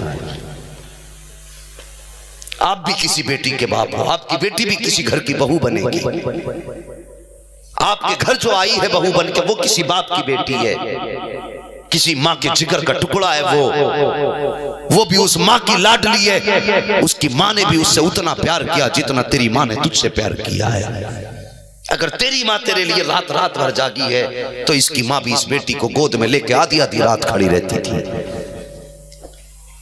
इससे भी कोई प्यार करने वाला है, लेकिन जब एक बेटी को ससुराल वाले ये ताने देते तेरे बाप ने दिया क्या है तो बेटी तड़पने लग जाती है, बिस्तर पे जाके तन्हाई में अपने मुंह पे दुपट्टा डाल के रो के कहती है मेरे बाप तेरे पास इतना पैसा नहीं था जो 2 रोटी मुझे दे देता, मुझे इन जालिमों के घराने में ना भेजता, कम से कम अगर इतनी हैसियत खिलाने की ना थी तो मेरे बाप गला दबा देता, मुझे इस घर में तो कम से कम ना भेजा जाता। वो बेटी बिस्तर पे तड़प के रोती है। शाम को जब शौहर आता है उसके आगे दामन फैला के कहती है मेरे सरताज अपने माँ बाप से कह दो मैं गरीब बाप की बेटी जरूर हूं, अगर मैं गरीब हूं मुझे 100 जूते मार लिया करें, लेकिन मेरे बाप माँ को मेरे बाप को ताना ना दिया करें। इस तरह बहुएं अपने शौहर से कहती हैं बीवियां कि मुझे जूते मार ले तुम्हारे माँ बाप, 100 जूते मार ले उठ तक ना करूंगी, मेरे माँ बाप को ताने ना दें। जब मेरे माँ बाप को बुरा भला कहते हैं मेरा जिगर टुकड़े टुकड़े होता है। इन्हें क्या पता मेरे बाप ने मुझे शादी के लिए रुखसत करने के लिए पूरी जिंदगी की कमाई उठा के रख दी थी, मेरे बाप ने कितना कर्जा लेके मुझे रुखसत किया है। इन्हें मालूम क्या है जब मेरे माँ बाप के ख्याल में मेरी शादी का तसव्वुर आता था तो मेरे बाप के रातों की नींदें उड़ जाया करती थी। इन्हें क्या पता है कि जब मेरे बाप मेरी रुखसती का अंदाजा लगाते थे तो वो ये भी सोचते थे कि इसका घर भी भरना है, 300 लोगों की बारात लेकर के आएगा, मुझे उनका भी पेट भरना है। मेरा बाप इसी फिक्र में सूखता रहा कि 300 का पेट भरूं या अपने समधी का घर भरूं, कि इन्हें मालूम क्या है कितने दिन से मेरे बाप ने अपना पेट काट कर जहेज तैयार किया था। मेरे बाप ने 10 साल तक एक जूती को सिलवा सिलवा के पहना था ताकि दामाद के लिए जूता खरीद सके। इन्हें पता क्या है मेरे बाप ने कितनी तकलीफें उठाई है। और बेटियों वालों जरा जिगर पे हाथ रख के सोचो, अगर ये सताएं तुम्हारी बेटियों की हो तो तुम्हारे जिगर पे क्या गुजरेगी यार, तुम्हारे दिल पे बाद में गुजरेगी। मदीने वाला पहले तड़प जाता। बेशक क्यों जुल्म करते हम किसी की बेटी पर इतना? क्या वो किसी की बेटी नहीं है या उसका कोई खैर खा नहीं है? माशरा इतना जालिम हो चुका है, इतना जालिम हो चुका है। और शौहरों मैं तुमसे पूछना चाहता हूं, तुमसे भी थोड़ी बातें कर लूं। वो बीवी तुम्हारी जो तुम्हारे एक इशारे पे उठ के खड़ी होती है, एक इशारे पे तुम्हारे बैठ जाती है, तुम बिस्तर पे लेटते हो तो वो बैठती नहीं, पता नहीं नाराज ना हो जाए। इतने काम तो कोई नौकरानी भी नहीं करती जो तनख्वाह लेती है। इतनी फर्माबरदारी तो वो भी नहीं करती जिसे तुम महीने में 10,000 दोगे। और तुम औरत पे हाथ उठाते हो, वो हाथ नीचे करके पिटती रहती है। क्या मार जानते हो वो पिट रही है? क्या उसके हाथ नहीं मारने के लिए? क्या वो नहीं मार सकती आपको? उसके हाथ बंधे हैं? नहीं, अल्लाह ने उसके भी हाथ दिए हैं। अगर 5 तुम मारोगे एक वो भी मार सकती है, लेकिन वो पिटती रहती है, हाथ नीचे करी रहती है। जानते हो उसके आगे मजबूरी क्या है? उसके आगे एक मजबूरी है, वो जानती है जब मैं घर से चली थी मेरे बाप ने पगड़ी उतार के बेटी के सामने करके कहा था बेटी जा तो रखी है, मेरी इस पगड़ी की लाज बचा ले। बेटी दुल्हन के जोड़े में जा रही है, सफेद कफन पहन के निकलना वरना तेरे बाप की नाक कट जाएगी। वो दुख बर्दाश्त करती है, बाप को रुसवा नहीं होने देती। तुम्हारी मार बर्दाश्त करती है, बाप को रुसवा नहीं होने देती। तुम्हारे ताने सुनती है, अपने बाप को रुसवा नहीं होने देती। और खुदा के वास्ते दूसरे की बेटी की इज्जत किया करो, ताकि कल जब तुम्हारी बेटी किसी के घर में पहुंचे तो तेरी बेटी बाद में जाए, अल्लाह की रहमत पहले वहां पहुंचे। सुभान अल्लाह, सुभान अल्लाह। कदर करो दूसरी की बेटियों की। आज कितने केसेस मुसलमानों में ऐसे आते हैं कि उसने बीवी को गले दबा के मार दिया, उसने फांसी लगा के मार दिया, उसने करंट लगा के मार दिया, उसने काट के मार दिया। क्यों? शौहर की मर्जी के मुताबिक वो जहेज नहीं दे पाया। यार हमें क्या हो गया है? हम कितने गए गुजरे हैं। दुनिया की जिंदगी 4 दिन की है। अजीब रस्में हमारे अंदर हो गई। अब तो तारीख बदलने जाती है हजरत तो 200 लोग जाते हैं। ऐसा लगता है जैसे इसके बाप ने कमा के रख दिया लड़की वाले के घर पे। एक बाप से पूछो यार बेटी कैसे पलती है? अगर बेटी वाले हो गए मेरे दर्द को महसूस करोगे तुम। एक बेटी को पालने के लिए जवानी से बुढ़ापा आ जाता है। कितने बाप ऐसे जो बुढ़ापे में बोरियां ढोते जबकि उनकी उम्र ऐसी होती है कि खुद उन्हें आराम चाहिए, लेकिन वो बोझ उठाते। उनसे पूछो यार क्यों उठा रहे हो? वो कहते हैं मौलाना क्या बताएं, अभी एक बेटी रुखसत करने से रह गई है, हमने इतना मुश्किल कर दिया निकाह। एक बूढ़ा बाप जिसकी हड्डियां कमर की मुड़ चुकी हैं, उसे इतनी फिक्र नहीं कि वो अपनी हड्डियों की फिक्र करे, उसे बेटी की रुखसती की फिक्र ज्यादा है।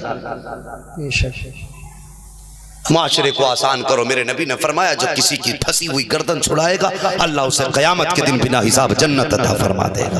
सुभान अल्लाह। अगर अल्लाह ने तुम्हें दौलत दी है तो बराबरी का रिश्ता मत ढूंढना कि अल्लाह ने मुझे अमीर बनाया, मुझे वो दामाद चाहिए कि मुझे ऐसी लड़की चाहिए जो 7 फॉर्चूनर लेके आए, जो मर्सिडीज लेकर के आए, जो लग्जरी गाड़ी लेकर के आए। ऐसे ख्याल दिल में निकाल दो। आ तुझे सही तरीका बता दूं, मेरे नबी ने तो ये तालीम दी है अगर तुझे अल्लाह ने दौलत वाला बनाया है, साहिब इस्तिताअत बनाया है, तो किसी अमीर के दरवाजे पे हाथ मत फैला, किसी गरीब की चौखट पे पहुंच जा और वहां जाके दामन फैला के कह दे मुझे बेटी का हाथ दे दो, मैं तुम्हारी बेटी का हाथ लेने आया हूं।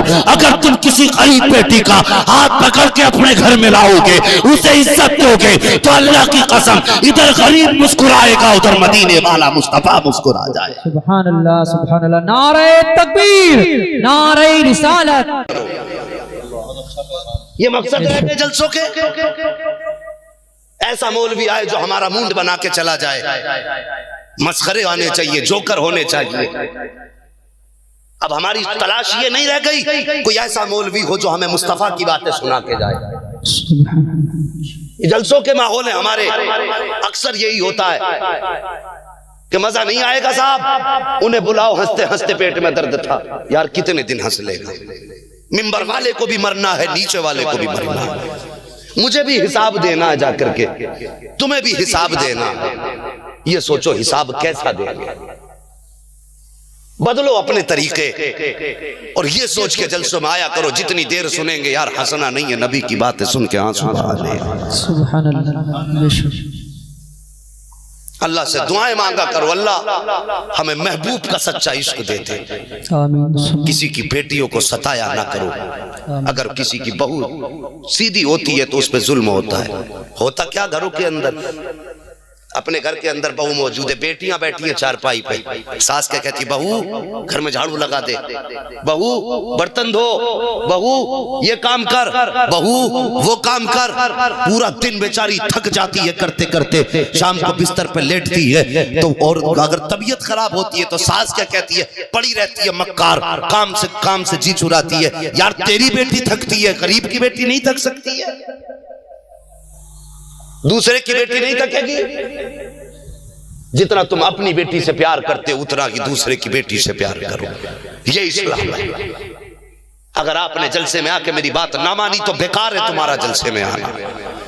मैं साफ कह के जाता हूं, बेकार है आना। कम से कम इतना तो मान के जाना, जैसे हम अपनी बेटी की इज्जत करेंगे वैसे हम दूसरे की बेटी की इज्जत करेंगे। इंशाअल्लाह जी, मानेंगे ये बात इंशाअल्लाह। इंशाअल्लाह यकीन जानो अगर किसी गरीब का भला हो गया तो सिर्फ मेरा भला नहीं होगा, जलसा कराने वालों का भी भला हो जाएगा, जलसे में आने वालों का भी भला हो जाएगा। सुभान अल्लाह, सुभान अल्लाह। मेरे नबी महराज में अल्लाह ने महबूब से वादा किया, महबूब मेरा वादा है जो किसी का टूटा हुआ दिल जोड़ देगा मैं उसे बिना हिसाब के जन्नत अता कर दूंगा। सुभान अल्लाह।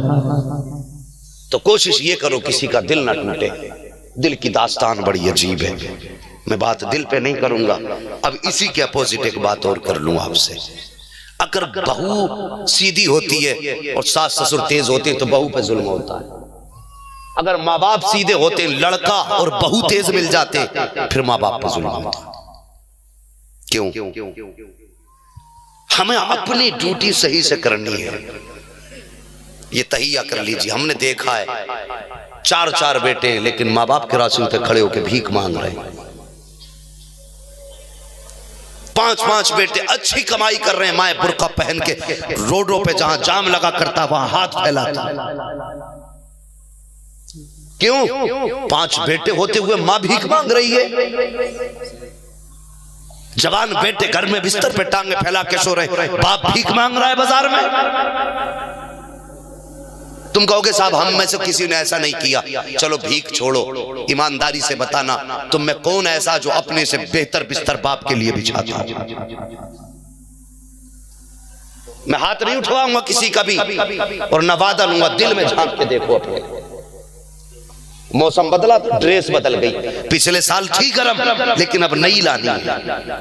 बाप के पास वही 10 साल पुराना कंबल है, वही पुराना गला हुआ गद्दा है, वही छनती हवाएं, वही चलती ठंडी फिजाएं। बाप उसी में पैबंद लगा लगा के उसी कंबल को ओढ़ रहा है। बेटे को इतनी तौफीक नहीं होती कि 1000-2000 रुपए का बाप को नया कंबल ला के दे दे। अपने शौक के लिए 2500 रुपए के जूते खरीद लेगा, बाप की जरूरत के लिए 2000 का कंबल ला के नहीं दे सकता। अपने आप जब सोता है कमरे में ऐसे बंद कर देता है कि हवा का बिल्कुल जरा सा शायबा भी नहीं जा सकता। बाप वही पुराने छप्पर में पड़े हैं, हवा आ रही है तो बाप को लग रही है, बारिश आ रही है तो छींटे बाप को आ रही है, कोहरा है तो बाप के बिस्तर से लिपटा हुआ। यार क्यों करते हैं बाप के साथ ऐसा? बाप दुश्मन है? जितने औलाद वाले मेरी बात को समझेंगे। अंदाज़े बयां मेरा बहुत शौक नहीं है, शायद के उतर जाए तेरे दिल में मेरी बात। मैं एक दर्द लेके आपके बीच आया, मैं तकरीर के जौहर दिखाने नहीं आया, बस जहां भी जाता हूं नबी की बात करता हूं ताकि नबी की बात सुन के हम उस पर अमल करने की कोशिश करें। ये मेरी अपनी फितरत है यार। तुम किसी को भी बुला लेना, लेकिन बुलाने से पहले कह देना नबी की बातें बता के जाना, जिसे सुन के हम भी बदलें, हमारा मुआशरा भी बदल जाए। खाली मुआशरे को गाली देने से कुछ नहीं होता। मैं तुम्हें गालियां देने लगूं इससे तुम सुधरोगे नहीं। तुम ऐसे हो, तुम वैसे हो, ये कहने से काम नहीं चलता। कम से कम इन्हें ये भी बताओ करना क्या है और करना कैसे है। मेरा ये मिजाज अपना है। माँ बाप आपके पास औलाद है, मेरे पास अल्लाह ने मुझे एक बेटा दिया है। मैं रात को पहुंचा, तबीयत उसकी खराब थी। तुम्हें सच बताऊं बाखुदा, जब तक उसका बुखार उतर न गया, वो सोना गया, मुझे नींद नहीं आई, जबकि मैं 24 घंटे का जागा हुआ था। मुझे सोचना चाहिए अगर मुझे मेरा बेटा इतना प्यारा है तो मैं अपने माँ बाप को कितना प्यारा रहा हूँगा। आज मेरे माँ बाप बिस्तर पे बीमारी में तड़पते रहे, मैं अपनी बीवी के बिस्तर पे ऐश की नींद सोता रहूं। मुझे तो डूब के मर जाना चाहिए, मुझे तो गैरत आनी चाहिए। आज तक हम बीवी के दुपट्टों से छुटकारा नहीं पाए। माँ पानी कहते कहते दुनिया से चली गई। क्या ऐसा हमारे मुआशरे में नहीं होता है? माएँ कराती रहती हैं बिस्तर पे पड़े पड़े, आ आ की सदाएं निकलती रहती हैं, लफ्ज़ अल्लाह अल्लाह ज़बान पे निकलता है, कोई पानी पिलाने वाला माँ को नहीं होता। यार तूने एक बार माँ से कहा था माँ मुझे भूख लगी है, माँ ने आधी रात में उठ के खाना नहीं था तो बना के खिलाया था। तूने माँ से सर्दी में कहा था माँ मुझे प्यास लगी है, पानी ठंडा जग में मौजूद था, लेकिन माँ ने बिस्तर छोड़ के कुछ देर जाके नल चलाया था, फिर पानी निकाल के ताज़ा तुझे ला के पिलाया था, मेरे बेटे को कहीं ठंड ना लग जाए। तूने एक बार कहा था माँ मेरे सर में दर्द है, माँ सारी रात तेरा सर दबाती रह गई, तू तो 5 मिनट के बाद सो गया, लेकिन माँ को इस एहसास ने सोने न दिया, शायद मेरे बेटे की आंख न खुल जाए। यार मैं तुमसे पूछना चाहता हूँ, तुमने एक बार माँ को पुकारा था, माँ सारी रात जागती रही, तुमने एक बार माँ को सताती थी, माँ ने आराम कुर्बान कर दिया था। आज माँ कई रात तक तड़पती रहती है, बेटा एक बार पलट के नहीं पूछता माँ तेरी तबीयत कैसी है, माँ तुझे क्या चाहिए। कितनी माएँ तो ऐसी हैं कि रात भर बेटों से कहती पानी पानी पानी, कोई बेटा पानी के लिए सुनने तैयार नहीं होता। वही बूढ़ी माँ जिस पर बुढ़ापा अगर आया है तो बच्चों की परवरिश की वजह से आया है, जो कमजोर हुई है तो तुझे खूने जिगर पिला के हुई है। अगर तुझे सीने का दूध ना पिलाया होता तो आज वो तेरी मोहताज नहीं होती, उसके बदन में ताकत होती, वो तुझसे पानी मांगती है, तू लेटा रह जाता है। यार हया किया करो, कभी रात में उठ जाया करो। माँ एक सदा दे तो सब कुछ छोड़ दिया करो, बिस्तर भी छोड़ दो, ऐश भी छोड़ दो, माँ की खिदमत में चले जाओ, इसलिए कि तुम्हें सिर्फ माँ ने नहीं बुलाया बल्कि तुम्हें खुदा ने जन्नत में बुलाया। सुभान अल्लाह। नारे तकबीर, नारे रिसालत, नारे गौसियत, अज़मते वालिदैन हजरत अल्लामा मुफ्ती हम्माद रजा साहब क़िबला, नारे तकबीर। ओ लोगो, माँ बाप बूढ़े हो गए, तुम्हारी शादी हो गई तो तुमने उनका बिस्तर उठा के चारपाई उठा के बाहर फेंक दी। फिर बहुएं कहती है मुझसे बुढ़े की खांसी नहीं देखी जाती, इसका थूक बर्दाश्त नहीं होता, बस ये किसी दिन मर जाए। तो बेटा बड़ा खुश होता है कि कुछ दिन की और बात है, अब्बा जाने वाले हैं। वो जवानों, मैं तुमसे एक बात कह दूं, बाप को इतना बेकार ना समझना।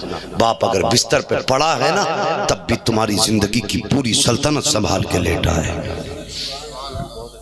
अगर पड़ा भी है बिस्तर पे, इस दिन का एहसास तुम्हें कब होगा जिस दिन बाप की चारपाई दरवाजे से उठ जाएगी और तुम किसी परेशानी में घिरे होगे और कोई तुम्हें मशवरा देने वाला नहीं होगा। कोई तुम्हें सही रास्ता बताने वाला नहीं होगा, उस दिन तुम इस सफेद दाढ़ी वाले को तलाश करोगे। इसको अंदर ढूंढोगे, बाहर ढूंढोगे, चारपाई तो होगी लेकिन उस पर लेटने वाला बाप नहीं होगा, लाठी तो दीवार से लगी नजर आएगी लेकिन उसे पकड़ के चलने वाला बाप नहीं होगा। उस दिन तुम्हें एहसास होगा तुमने कितनी अजीम नेमत को खो दिया है, तब तुम्हें पता चलेगा तुम्हारी कितनी बड़ी दौलत तुम्हारे हाथ से जा चुकी है। और जवानों, तुम्हें खुदा का वास्ता बीवी बच्चों के लिए माँ बाप को न ठुकराया करो, माँ बाप को न रुलाया करो। तुम्हें पता क्या है, मेरे नबी फरमाते हैं, अल्लाह अकबर, आका फरमाते मेरे सहाबा, मैं तुम्हें क्या बताऊं, मैं आज तक माँ की वो बात नहीं भूला हूं कि मेरी उम्र 6 साल की थी, मेरी माँ सैयदा आमीना मुझे बाजू पे अपने सर रख के मुझे लिटाया और अपने चेहरे पे दुपट्टा डाला, डाल के रोने लग गई। अल्लाह अकबर, नबी फरमाते हैं, आज तक जब माँ के जुमले याद आते हैं तो मोहम्मद का कलेजा टुकड़े टुकड़े होने लगता है। वो क्या बात थी मुस्तफा की माँ की। आका फरमाते हैं, मेरे नबी ने फरमाते हैं, मेरी माँ ने यूं चेहरे पे दुपट्टा डाला और रोने लग गई। मैंने कान लगा के सुना,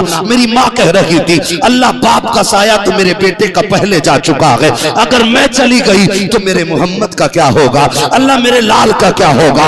आका फरमाते हैं, अगर आज भी माँ की ये बात याद आ जाती है, मेरा कलेजा टुकड़े टुकड़े होने लगता है। कोई मोल माँ के प्यार का? किसी ने कहा था, मरते मरते भी दुआ जीने की दे जाती है माँ। माँ तो वो है जिसकी अपनी सांसें अटकती होती है, हाथ उठा के कहती है, अल्लाह मैं तो चल बसी, मेरे लाल को सलामत रखना। अगर तुम तरक्की कर रहे हो इसमें तुम्हारा कमाल नहीं, यकीनन तुम्हारे माँ बाप का कमाल है। बेशक तुम्हारे माँ बाप का कमाल है। अगर तुम हवाओं में उड़ रहे हो तो तुम्हारी माँ की दुआएं हैं, अगर फिजाओं में तुम्हारा नाम गूंज रहा है तो तुम्हारे बाप की मेहनत का असर है। तुम ये मत समझना तुमने अपनी मेहनत से तरक्की हासिल की है, तुमने तालीम हासिल की तब बड़े बने हो, तुमने डिग्रियां हासिल की तब बड़े बने हो, नहीं, बल्कि सच तो ये है, बुलंदियों का बड़े से बड़ा निशान छुआ, उठाया गोद में माँ ने तब आसमान। सुभान अल्लाह, सुभान अल्लाह। जो बुलंदियां तुम्हें या मुझे मिल रही है, यकीन जानो माँ बाप की दुआओं का सदका। बेशक, सुभान अल्लाह। नबी ने फरमाया, जिस बूढ़े की चारपाई तुम बाहर फेंक देते हो ना बोझ समझ के, तुझे पता क्या है, जो तेरे घर में रिज़्क़ उतरता है ना, इसी बूढ़े के ठोकरों के सदके में उतरा करता है।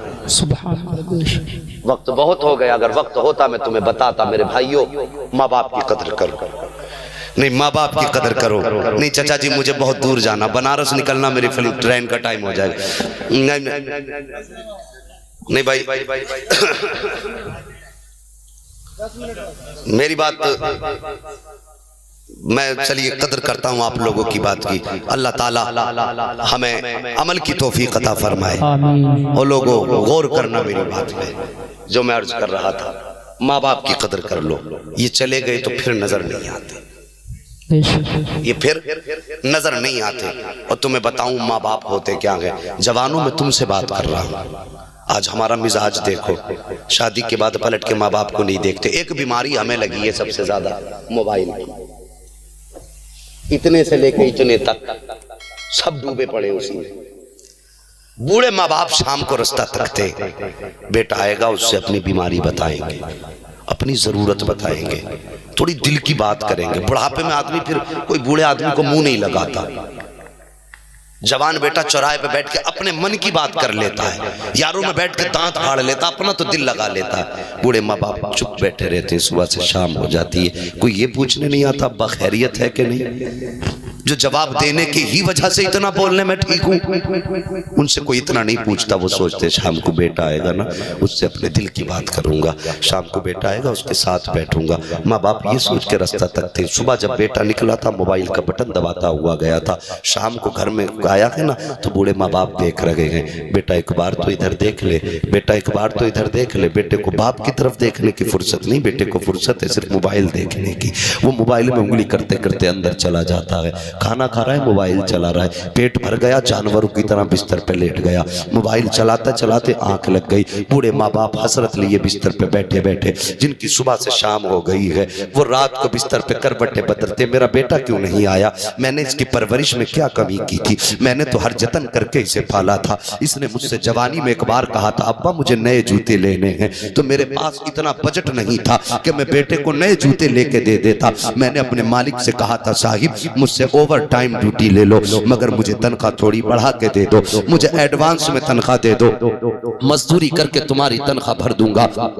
मैंने तो इतनी मेहनत करके, जब मुझसे मालिक ने कहा था करना क्या है, तो मैंने ये कहा था साहिब मेरे बेटे ने जूते मांगे हैं। यार एक बार बेटे ने जूते की फरमाइश की है तो बाप ओवर टाइम ड्यूटी करके बेटे की तमन्ना पूरी करता है। बाप ओवर टाइम ड्यूटी करके यार कर्ज ले लेके बेटों की तमन्ना बाप पूरी करता है। कसम खुदा की उस वक्त बाप का कलेजा रोने लग जाता है, दिल रोता है अंदर से बाप का कि मेरी परवरिश में तो कोई कमी नहीं हुई थी, फिर मेरे बेटे ने मेरी तरफ मुड़ के क्यों नहीं देखा। ओ खुदा के बंदे तूने जाके मोबाइल में अपना सारा वक्त दे दिया।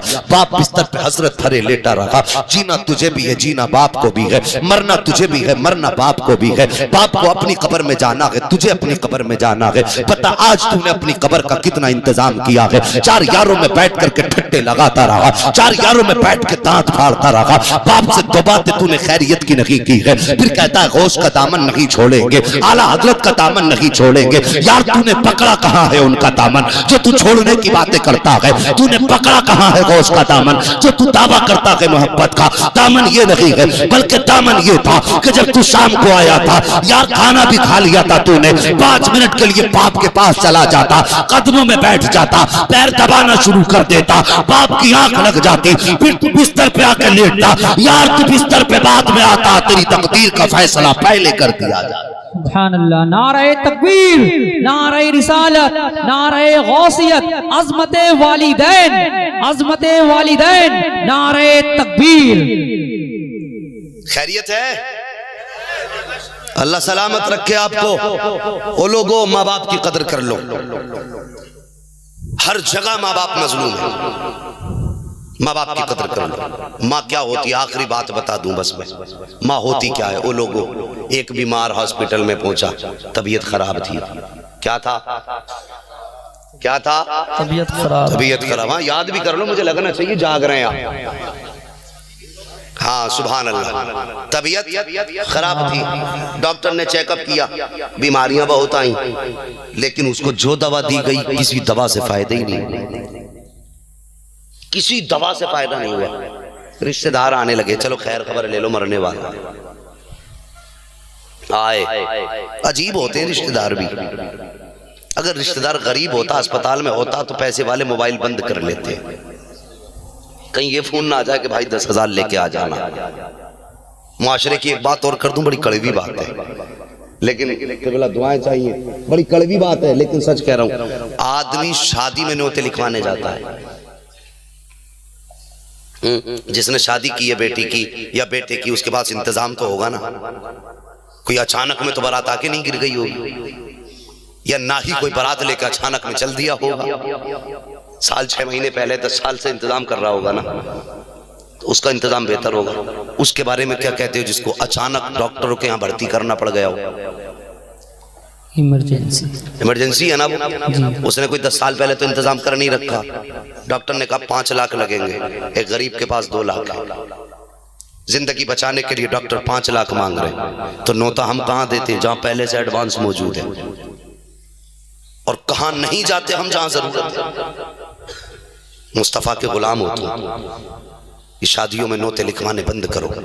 अगर अल्लाह ने तौफीक दी है, 1000 की ना सही 100 रुपए लेके अस्पताल चले जाया करो। सुभान अल्लाह, सुभान अल्लाह। 100 रुपए लेके अस्पताल चले जाया करो, और वहां लिखवा के मत आना, उसकी जेब में डाल कहना भाई हम जिस तरह से हैं तेरे साथ हैं, और ये तुझे कर्जा नहीं दे रहे हैं, हम अपने भाई होने का सबूत तुझे दे के जा रहे हैं। सुभान अल्लाह। तुमने नोते में उससे लिखवाया, लिखवा के कहते हैं लिख दे। मकसद क्या होता है कि 1000 दे रहे हैं, 1100 ये दे के आएगा।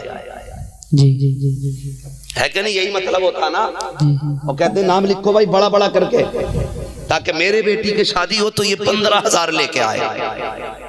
एड्रेस पूरा लिखवाते हो। यार तुम जानबूझ के उसे मकरूज कर रहे हो।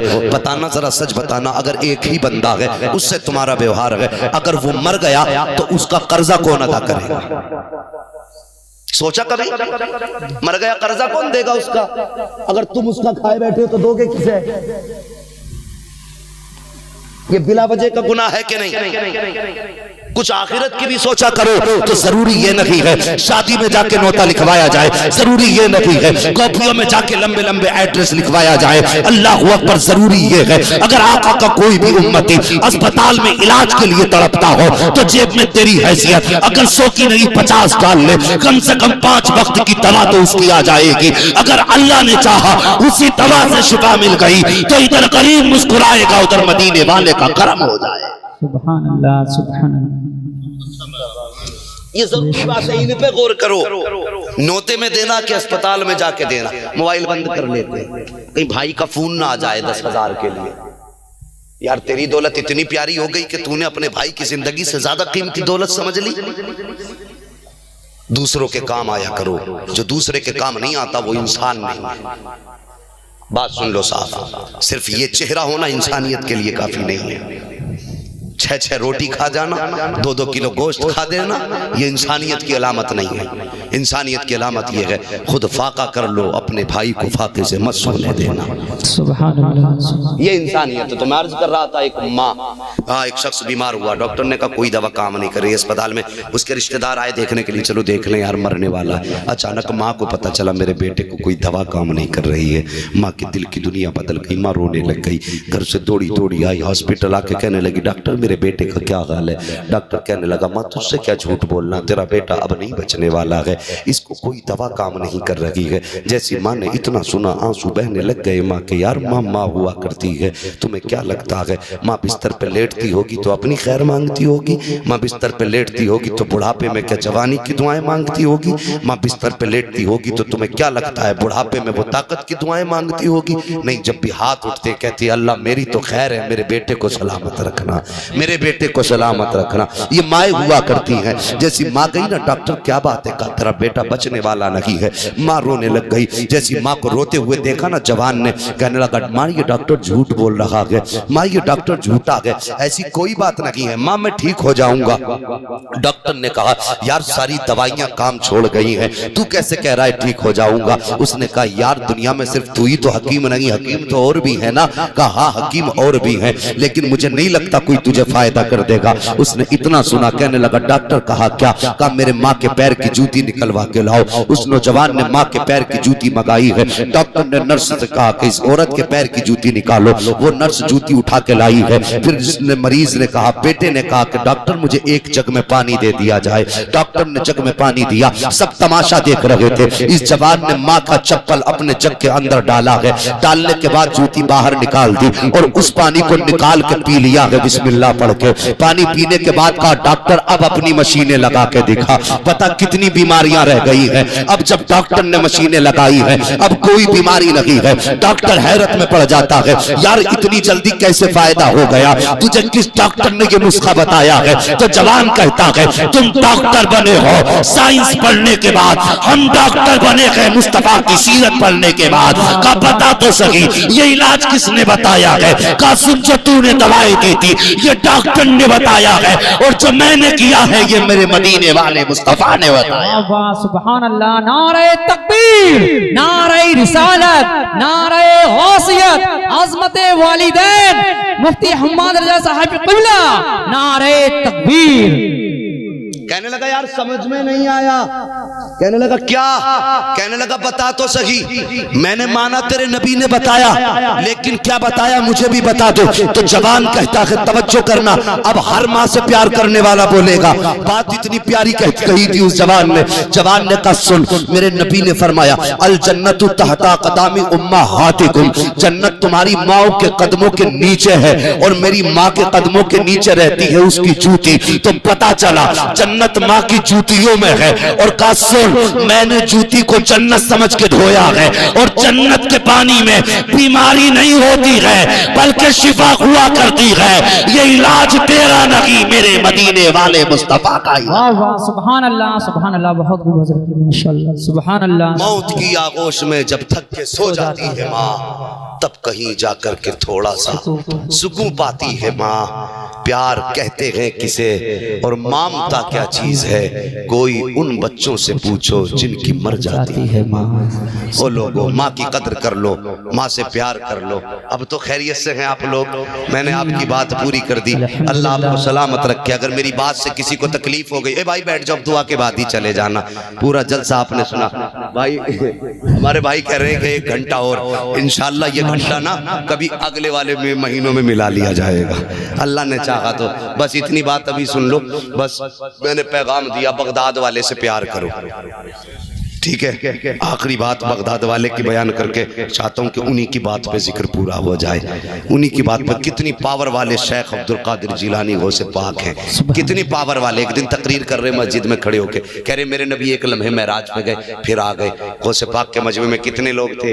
इतने थे जितने यहाँ बैठे, 70,000 लोगों का मजमा। सुभान अल्लाह। कितनों का? 70,000। 70,000 लोगों का मजमा तकरीर कर रहे हैं कि मेरे नबी महराज में गए, एक लम्हे में गए आए। गए तो बिस्तर गर्म था, आए तब भी गर्म था। गए तो जंजीर हिल रही थी, आए तो हिल रही। एक यहूदी गुजर रहा था सामने से, कहने लगा यार ये बाबा बड़ा अजीब है, इतनी जल्दी तो कोई छत पे से जाके नहीं आता, ये तो आसमानों की बात कर रहे हैं। मेरे गौस ने दिल का हाल जान लिया। तकरीर के बीच में एकदम जलाल आया, कहने लगे ओए मैं अब्दुल कादिर हूँ। जो पहले से सुनते थे वो समझ गए आज कोई गौस के लपेटे में आ गया, फिर समझ गए आज कोई आ गया लपेटे में। फरमाया मैं अब्दुल कादिर हूँ। ये कहा आपने, वो तो चला गया। वो जब चला गया घर में मछली लेके, कहने लगा बीवी ये मछली बना लो। कहा क्यों? कि बस अभी गया अभी आया, नहा के आता हूँ और फिर मछली खाएंगे। ये तो चला गया नहाने के लिए, बीवी बैठ गई मछली बनाने के लिए। तो जब गया कपड़े उतारे, गोता लगाया, मान नहीं रहा था ना लम्हों में होता क्या है। गोता लगाया, जब पानी के अंदर गया तो था, जब निकला तो थी। जी। जब पानी में गोता लगाया तो था, और जब सर निकाला तो थी। चक्कर में पड़ गई, ये था थी कैसे हो गई। और देखा कनारा भी नहीं वो, कपड़े भी नहीं वो, इलाका भी नहीं वो, अब लड़की बन गए जनाब। उसी दरवाज़ किनारे पे एक रिवायत में कोई शहजादा, दूसरी रिवायत के मुताबिक ये कि कोई वो था धोबी कपड़े धो रहा था, उसने कपड़ा उपड़ा दिया, उसको लपेटा, वो घर ले गया, उसने उससे निकाह किया। निकाह करने के बाद 9 साल उसकी बीवी बन के रहे जनाब। कितने? 9 साल। 8 बच्चे पैदा हुए। 9 साल। अब फिर कहने लगे एक दिन, ये मोहतरमा अपने बच्चे से, बेटा मैं तू जरा कपड़े देखना, मैं अभी आई एक गोता नदी में लगा लूं। जब इन्होंने आके उस दिन गोता लगाया ना, जब गोता लगाया तो थी, जब सर उठाया तो था। चक्कर में पड़ गया, ये क्या हो गया। जल्दी देखा कपड़े भी वहीं रखे, इन्हें कपड़े पहने घर आया। जैसी घर आया बीवी कहने लगी जनाब के क्या बड़ी जल्दी वापस आ गए आज, बड़ी जल्दी वापस आ गया। कहने लगी क्या कह रही हो कि इतनी जल्दी वापस आ गए, क्या नहा के नहीं आए हो। कहने लगा नहा के, कह रहा नहा के, अगर मैं इतनी जल्दी आ गया तो फिर वो 8 किधर है। बीवी ने कहा 8 कौन से। कहने लगे बात कहीं खत्म कर, बताने में बात खराब होती ना। क्या 8? क्या बीवी कहता कि सच बता मैं जल्दी आ गया। कहा हाँ मेरे सरताज बहुत जल्दी आ गए, तुम तो ऐसा लगा जैसे रास्ते से लौट के आ गए। कहने लगा अच्छा इतनी जल्दी आ गया। कहा हाँ। मुझे यकीन नहीं होता। कहा देखो जो मछली डाल के गए थे ये यहीं पड़ी है, मैंने काटी भी नहीं है, और देखो मछली भी जिंदा है, अभी मछली भी जिंदा है। इसने कहा चल मछली बाद में बननी है, अब पहले बगदाद वाले बाबा के पास जाना है, बगदाद वाले बाबा के पास जाना है। जब गया ना लौट के तो बयान गौसे पाक वही कर रहे थे जो छोड़ के आया था। जाके दरवाजे पे पहुंचा, मेरे गौस ने फरमाया ये है मुस्तफा की महराज और ये है उनका सफर। जिसे यकीन ना हो यहूदी से जाके पूछ लेना कि आका कितनी जल्दी आए गए थे। इसने सब कुछ छोड़ा, तोड़ के गौस के कदम पकड़े, कहने लगा सबूत बाद में दूंगा, पहले मुस्तफा का नौकर बना दीजिए। सुभान अल्लाह, सुभान अल्लाह। ये शान गौसे पाक की है। सुभान अल्लाह। वो लोगों गौसे पाक से प्यार करो। जो उनका सच्चा आशिक होगा। फरमाया जो मेरा मानने वाला होगा ना वो जहन्नमी होके मर ही नहीं सकता, जब भी मरेगा जन्नती होके मरेगा। इसलिए कि जब मौत आएगी अल्लाह उसे कलमे की तौफीक देगा, तौबा की तौफीक देगा। वो लोगों को से पाक से प्यार करो, गौसे पाक से प्यार करो। अल्लाह ताला हमें गौसे पाक का सच्चा आशिक बना दे। कुरान फरमाता लक़द काना लकुम फ़ी रसूलिल्लाहि उस्वतुन हसना। वो लोगों मेरे महबूब की ज़िंदगी तुम्हारे लिए बेहतरीन नमूना है। अल्लाह ताला हमें महबूब के किरदार पे अमल करने की तौफीक अता फरमाए। और मुझसे बोलने में जाने अनजाने में जो खताएं लफ्ज़िशें अगर हो गई हो अल्लाह महबूब के सदक़े में वो सारी खताएं माफ़ फरमा दे। बस सारे लोग मेरे साथ मुस्तफ़ा की एक नात पढ़ें जी। हाँ, और एक बात और सुन लीजिए, हमारे बीच एक नात खां तशरीफ फरमा है, उनका भी आप कलाम सुनिए, दिल न तोड़िए। मैंने दिल पे बात की, जो मिंबर पे बैठा है हकदार है वो, ठीक है, कोई पहले बोल गया कोई बाद में, नहीं होना चाहिए। और तुम्हें उतने ही दिल से सुनना है जितने दिल से आपने बड़े बड़े शायरों को सुना है। हमारी नजर में कोई उम्र से बड़ा नहीं होता, हमारी नजर में वो बड़ा होता है जो नबी का ज्यादा प्यारा होता है। सुभान अल्लाह है जी। सबने नबी की नात पढ़ी है, ये बच्चा भी नबी की नात पढ़ेगा। सबने अपने इश्क लेके पढ़ी है। यार मैं इस बच्चे के जज्बे को सलाम करता हूं जो अब तक इस उम्मीद में बैठा है कि एक बार मुझे भी मौका नबी की नात का मिलना है। तो आप नाइंसाफी तो नहीं करेंगे इंशाअल्लाह। उसी दिल से बच्चे की नात सुननी है। जब ये हमारा भाई नात पढ़ेगा उसके बाद इंशाअल्लाह सलात व सलाम होगा। बात मंजूर है आपको? बस सारे लोग मेरे साथ भी नात पढ़ लीजिए। जमीनो जमा तुम्हारे लिए, जोर से जमीनो जमा तुम्हारे लिए, मकीनो मका तुम्हारे लिए, चुनीनो चुना, तुम्हारे लिए, बने दो जहां, तहन में जबा, बदन में हिजा, हम आए यहाँ उठे भी वहाँ, सबा वो चले के बाग फले, वो फूल खिले के दिन हो भले, लिवा के तले सना में खुले, रजा की ज़बा तुम्हारे लिए, तुम्हारे लिए। बच्चों हुए गलत उनको माफ फरमाए रब्बे कायनात। जिंदगी ने दिया साथ तो फिर होगी मुलाकात, चमन रहा तो फूल खिलेंगे, जिंदगी रही तो फिर मिलेंगे। मुसाफिर हैं हम भी, मुसाफिर हो तुम भी, किसी मोड़ पर फिर मुलाकात होगी। फकीरान आए सदा कर चले, सदा खुश रहो ये दुआ कर चले। वमा अलैना इल्लल बलाग। अस्सलामु अलैकुम व रहमतुल्लाहि व बरकातुहू।